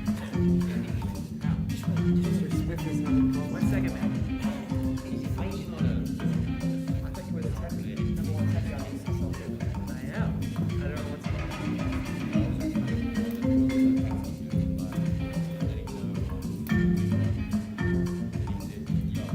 on. Okay, we've got 24. I think everyone is in. No, 20 more coming. Okay, let's start.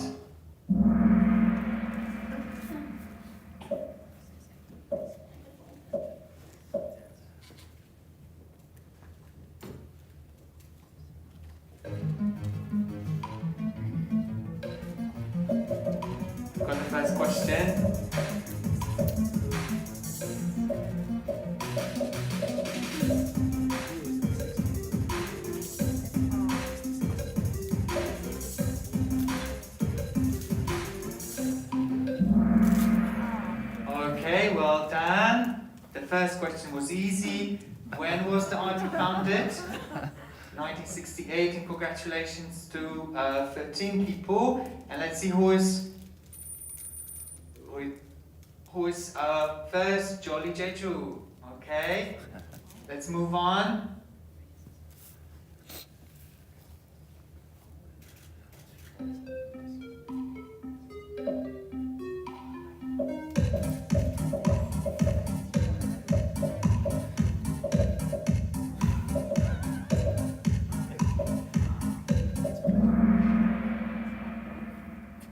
Who was the first director of the IB? Mr. Alec Peterson. Congratulations to 11 people who answered this question correctly.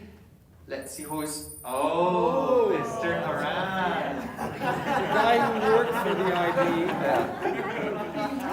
Well done, Mr. Haran. Okay? No pressure. No pressure, but the prize should stay within the department.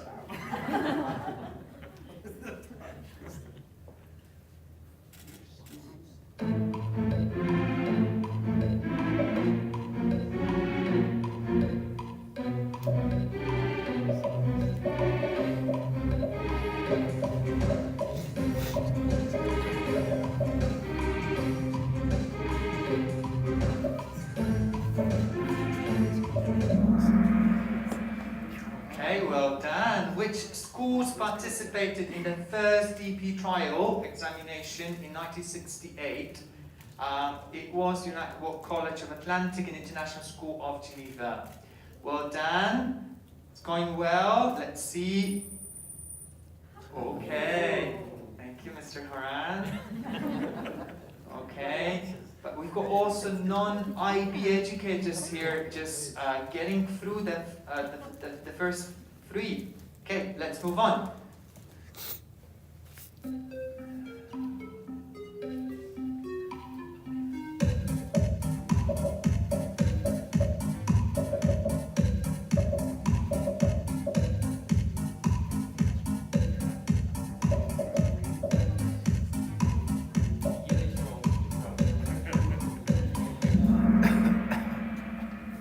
Okay, a little bit more difficult, but hopefully my friends from PYP and MYP answered this question correctly. 1990 PYP and 94 MYP. Okay, but only 6 people this time. Okay, let's see what happens here. Ooh, someone just came here and it's on the second place. Well done. Okay, next one.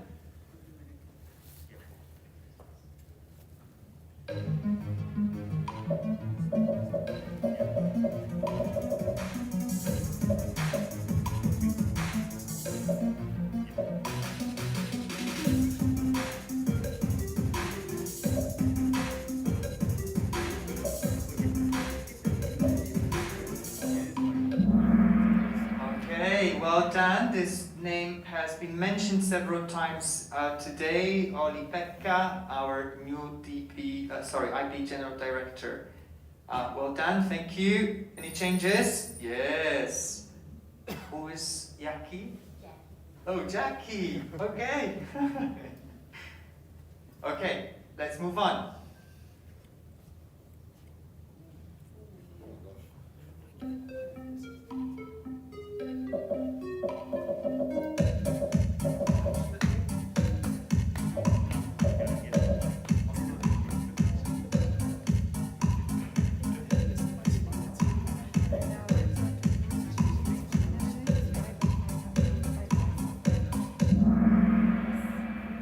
Well done. It is 5,500 schools. Okay. Congratulations. Let's see if we have a new... No, still Mr. Haran. Great. Okay. Let's move on. This one should be also easy. The next question is about South Korea.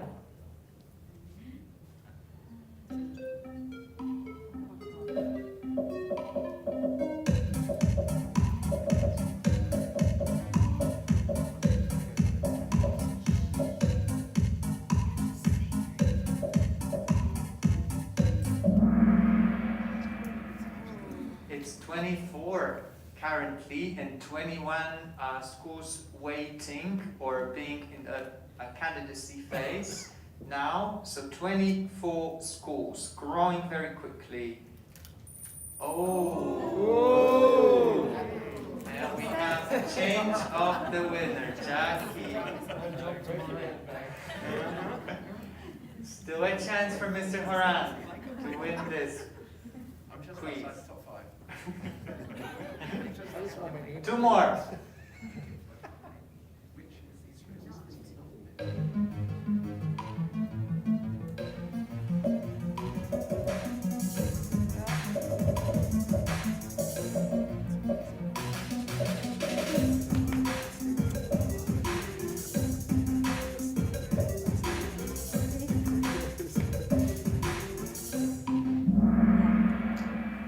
Well done. It was a tricky question. I hope everyone memorized the mission by heart at SFS. And it is knowledgeable and caring young people. Not dedicated. It's not about dedication. It's about caring about others. 10 people, okay? And the more peaceful world, it is mentioned, and today it was even mentioned in the presentation. Okay, let's see what is happening. Okay, welcome back, Mr. Horan. Okay. Next question. 2 more.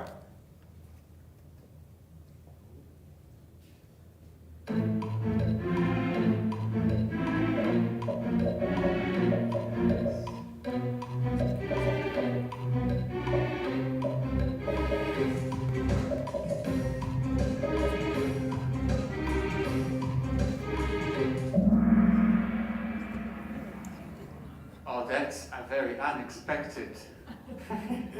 It was the extended essay. TOK and CAS, both components were from the beginning of the DP. And 5 years later, they added extended essay to the DP core.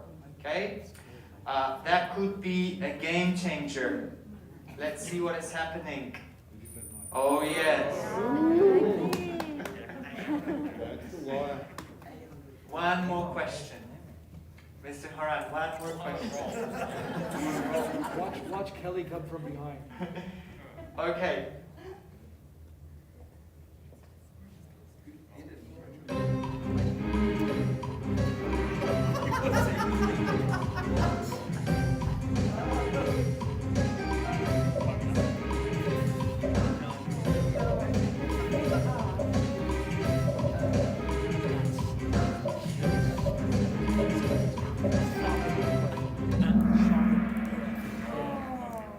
Unbelievable. Surprisingly, the co-founder of Facebook has graduated from DP. And still he founded Facebook. And he's very successful. The one who didn't graduate was Ursula von der Leyen, the President of the European Union. The rest, they are graduates of the DP. Okay, that was the last question. Let's see who is winning the prizes.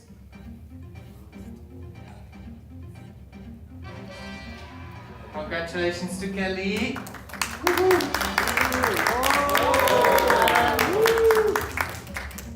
out of 10 questions.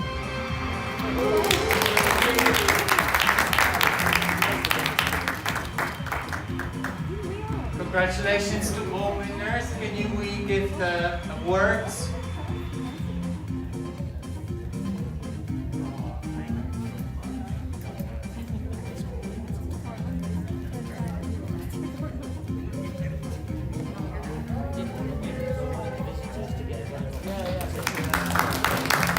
Very much.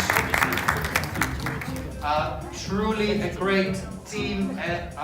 All the 3 prizes went to the high school team. That's great.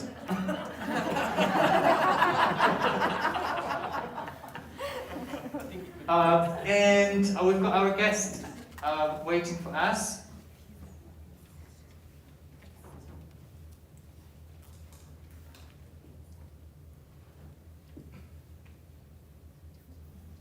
Good morning.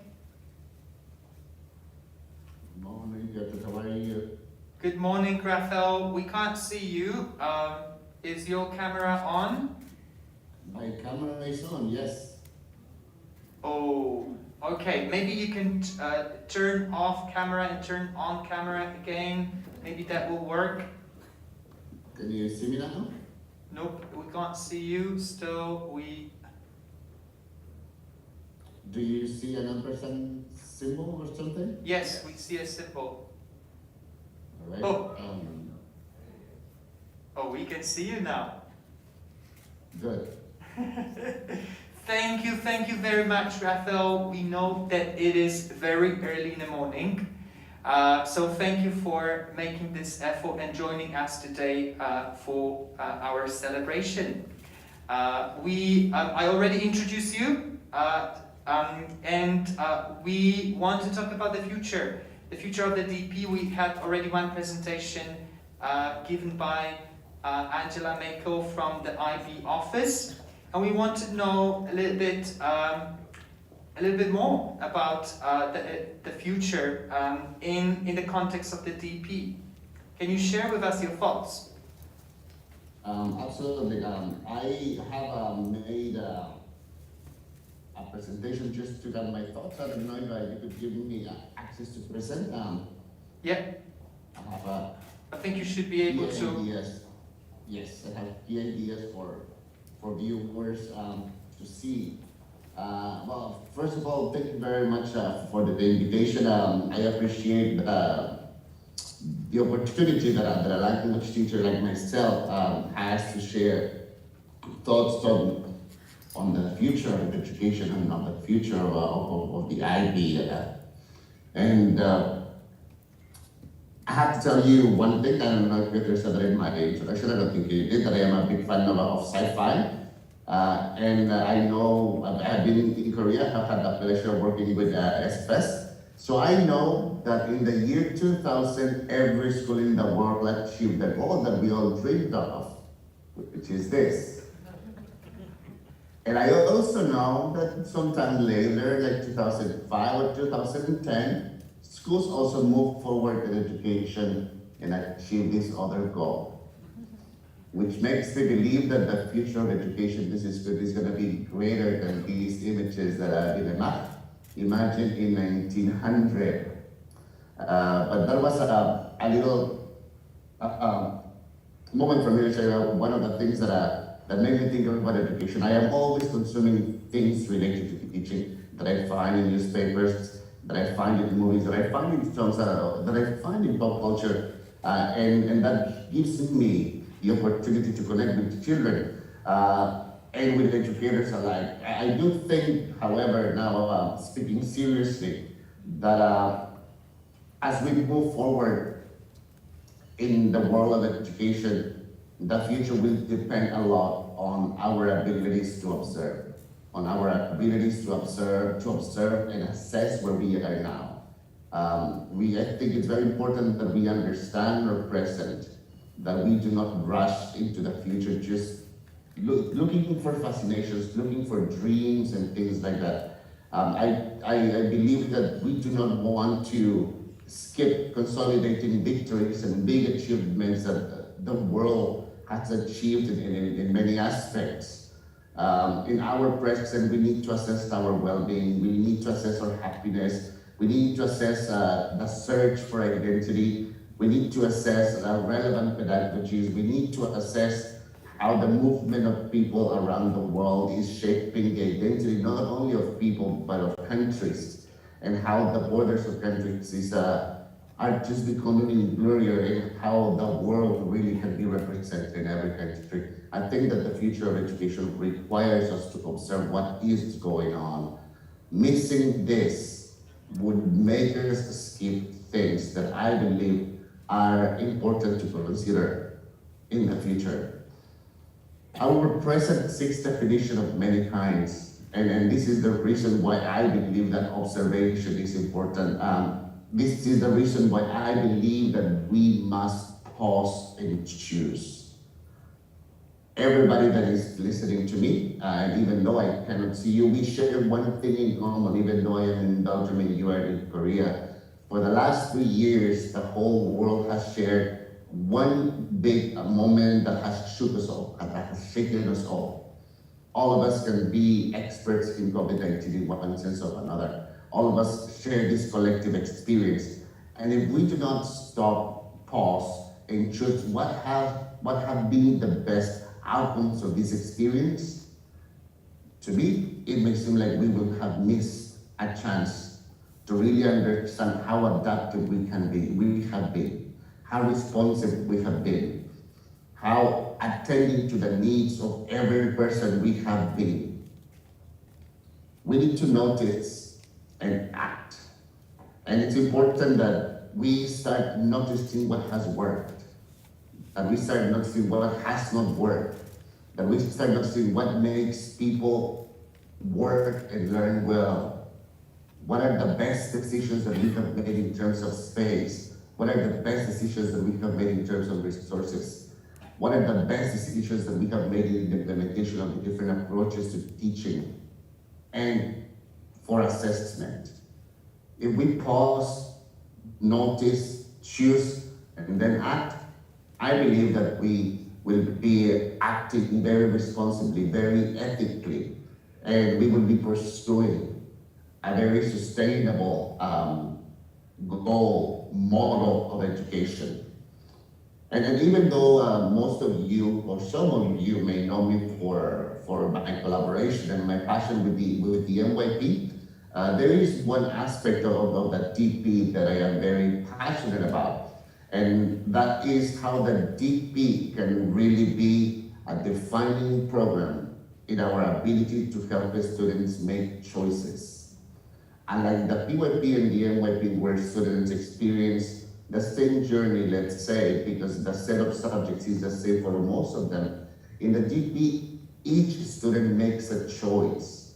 So that means that the menu that each student creates and crafts is extremely personal. When we teach in the DP, because of this menu that each student has chosen, I believe that we are working with students as individuals.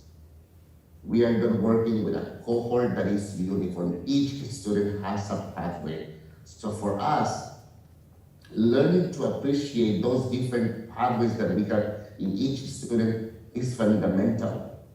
And when we do that, if we understand not only the nature of the subjects that the students have chosen, but the experience, the particular experience that each subject provides these students, we will see how each student is like the world, like a universe of possibilities.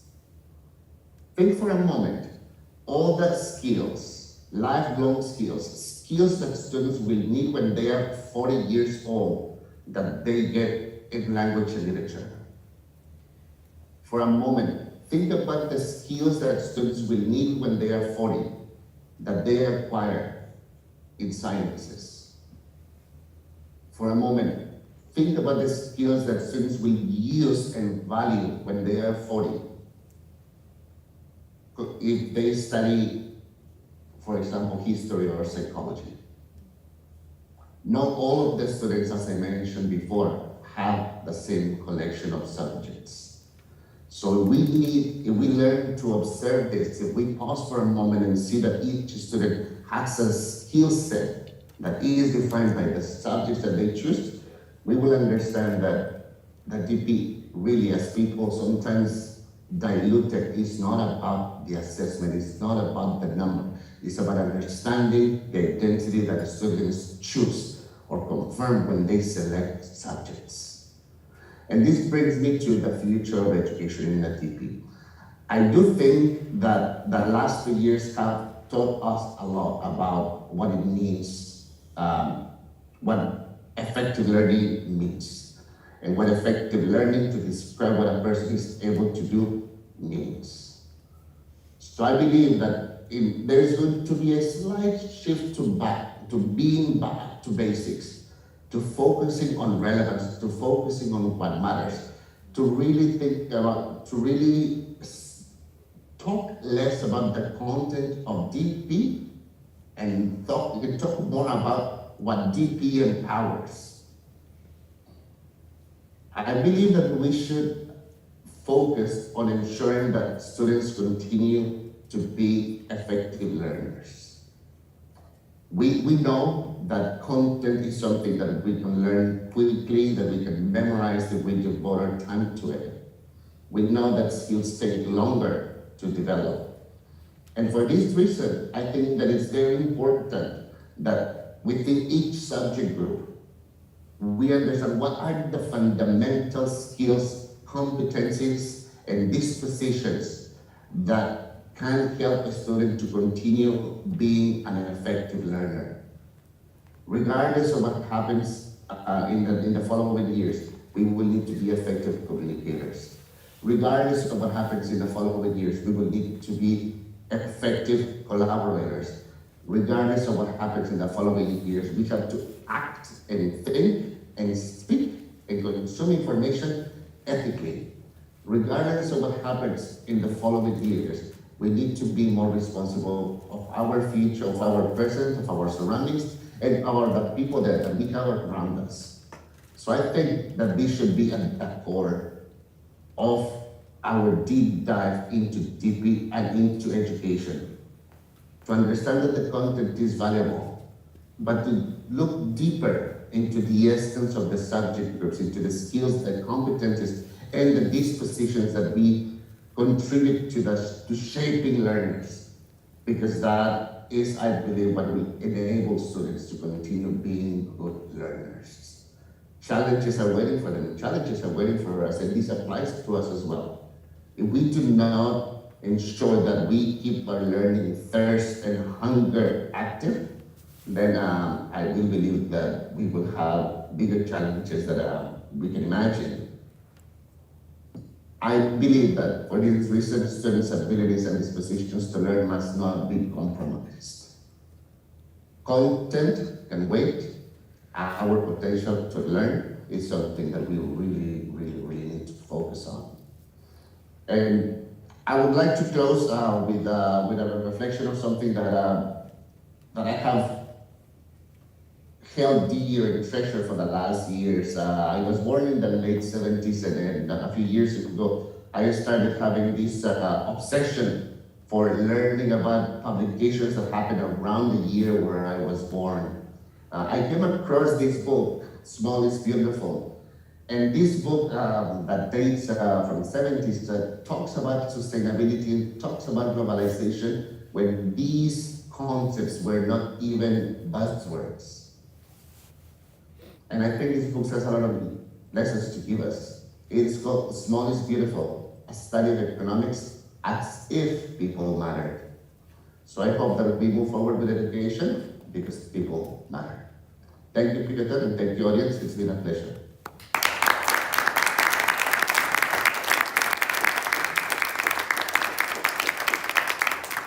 Thank you very much for your thoughtful words.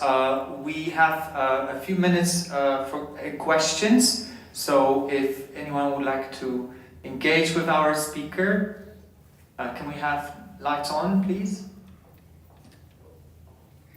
Any questions, any thoughts, reflections?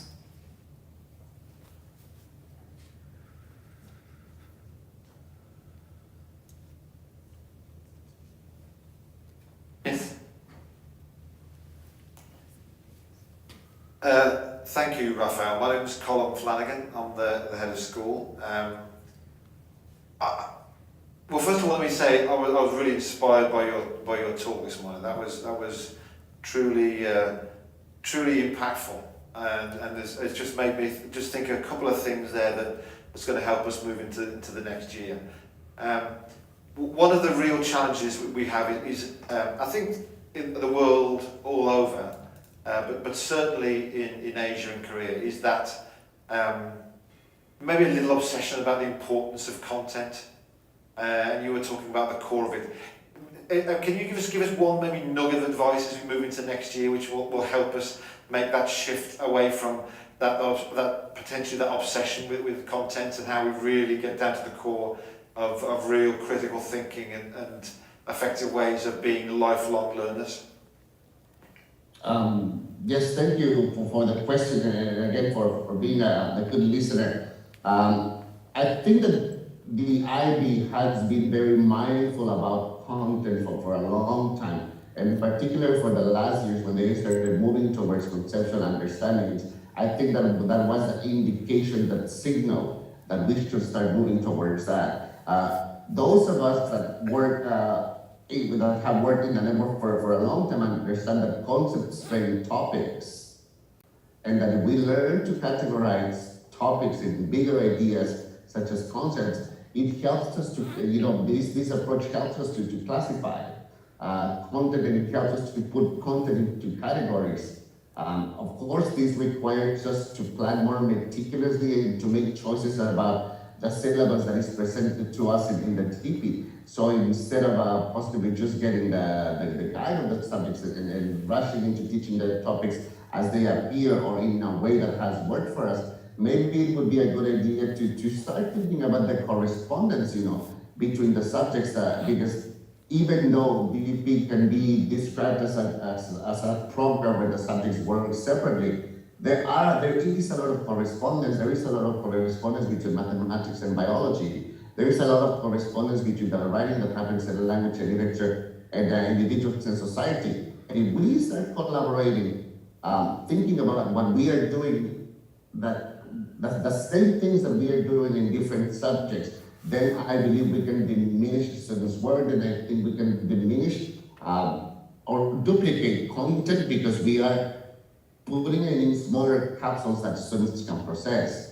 I believe, for example, that if we are teaching students to write a historical essay in history, parts of it can be addressed in another subject as well.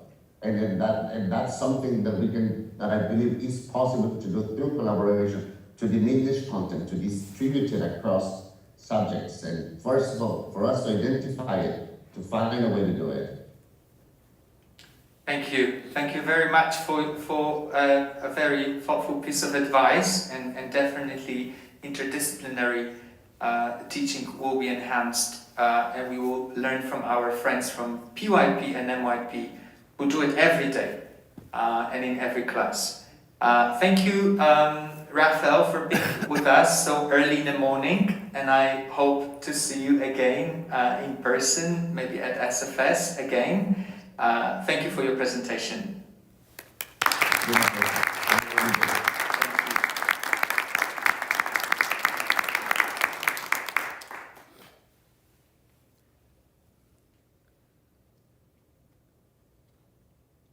Okay, it is time to wrap up and finish our celebration. I want to welcome our last speaker, Mr. Jan-Mark Seoul, the Assistant Head of School for Academics.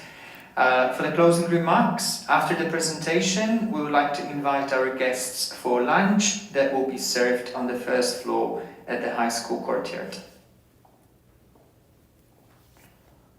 Thank you.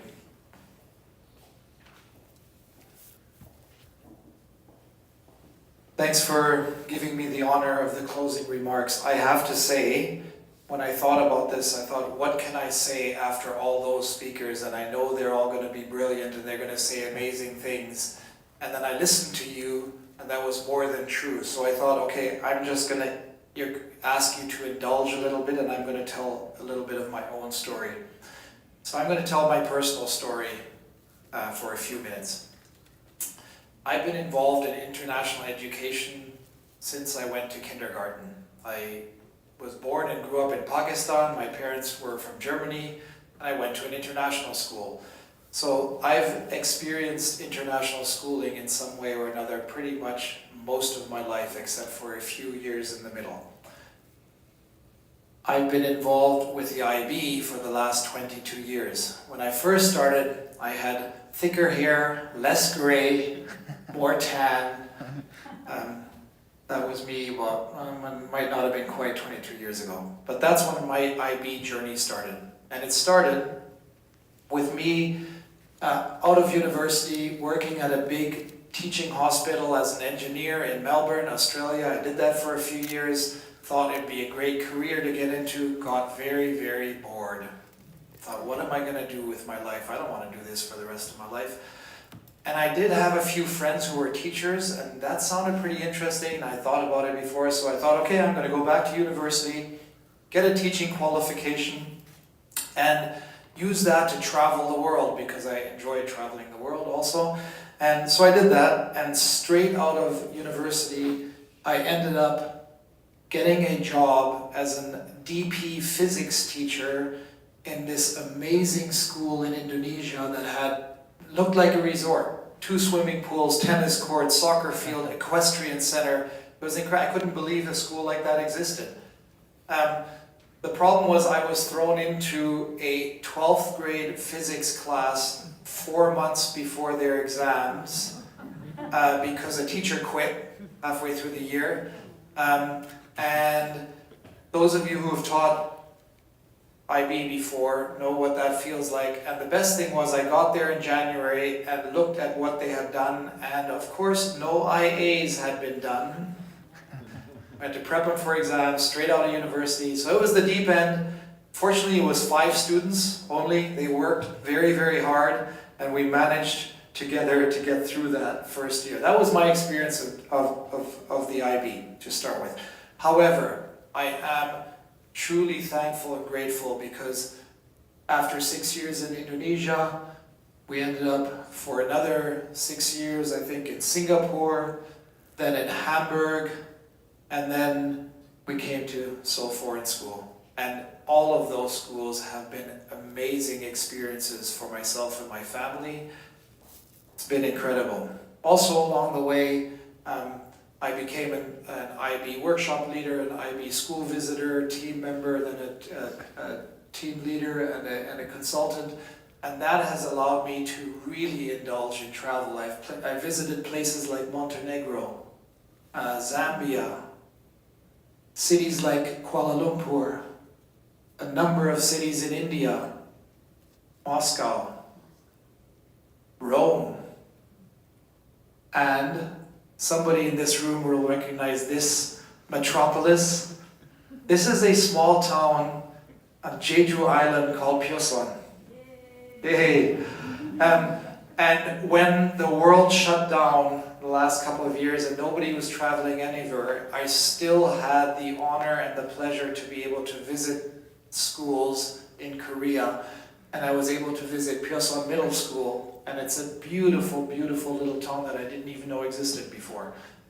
So I have to say I've been extremely privileged and honored to be able to have these experiences, and I know many of you probably feel the same in your lives.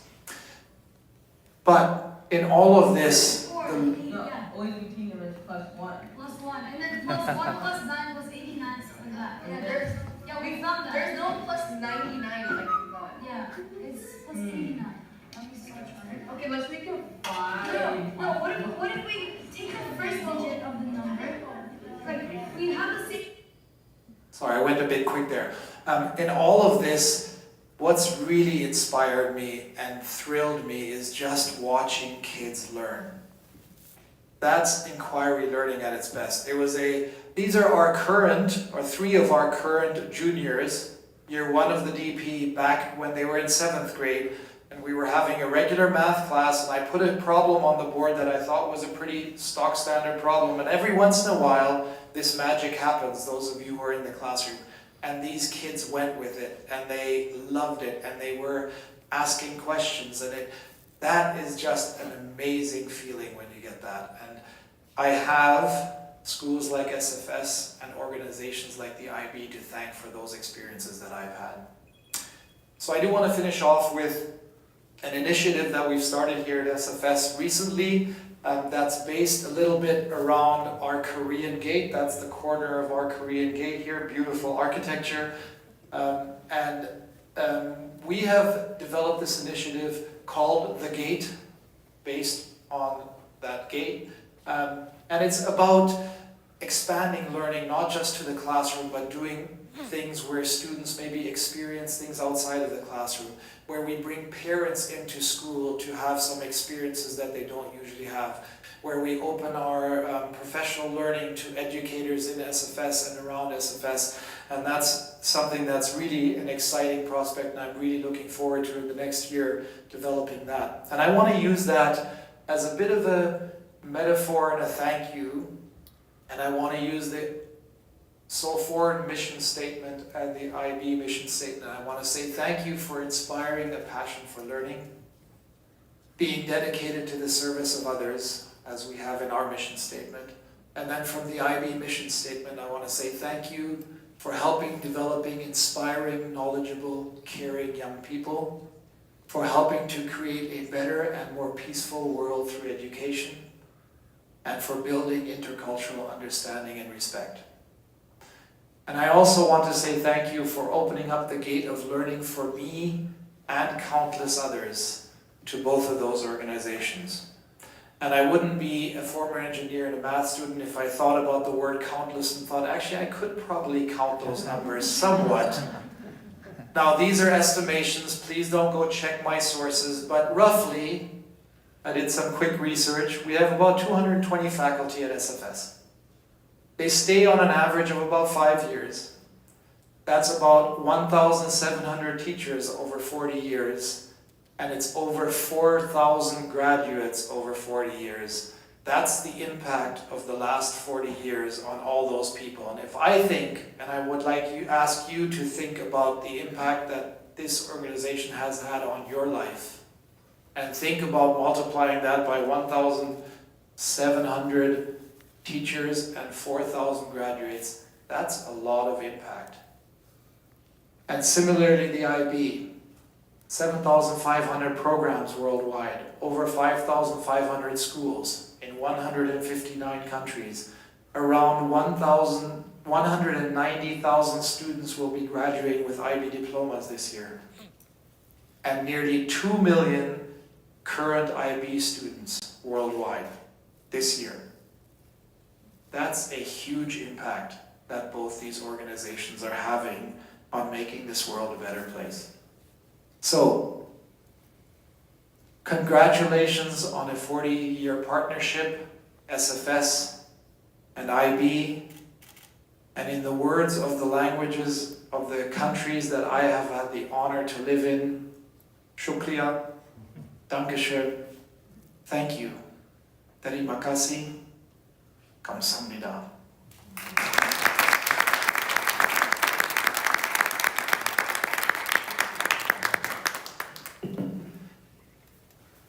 Okay, I didn't get an end slot, but I've just decided I have to have one. I've just got to say, this morning has been fantastic. I mean, truly, I've come away feeling inspired and really rejuvenated for next year, and I'm sure you all have too. Can I say thank you? I'm going to say thank you to Piotr, because I don't think we would have done this without his drive and real push to make it happen. It'd been very easy to push off into the next year. In fact, I sort of said, should we do it next year? But Piotr was not having any of it. And so I am going to ask you in a moment to give him a round of applause. But on behalf of all of the educators in the room, because I've just come away feeling that at the beginning of the morning, I said it's about getting the best teachers and the best educators. That's what makes a difference to a school. And my word, just a sense of the people that have been talking to you today, whether it's through Zoom or in the room, I think you get a sense of the difference it can make when you get great educators knowing where they are going, having a vision and feeling there's a mission to the work that they do. And being part of this incredible IB and DP community is absolutely fantastic. So can I ask you to put your hands together for Piotr and all the representatives? Thank you so much.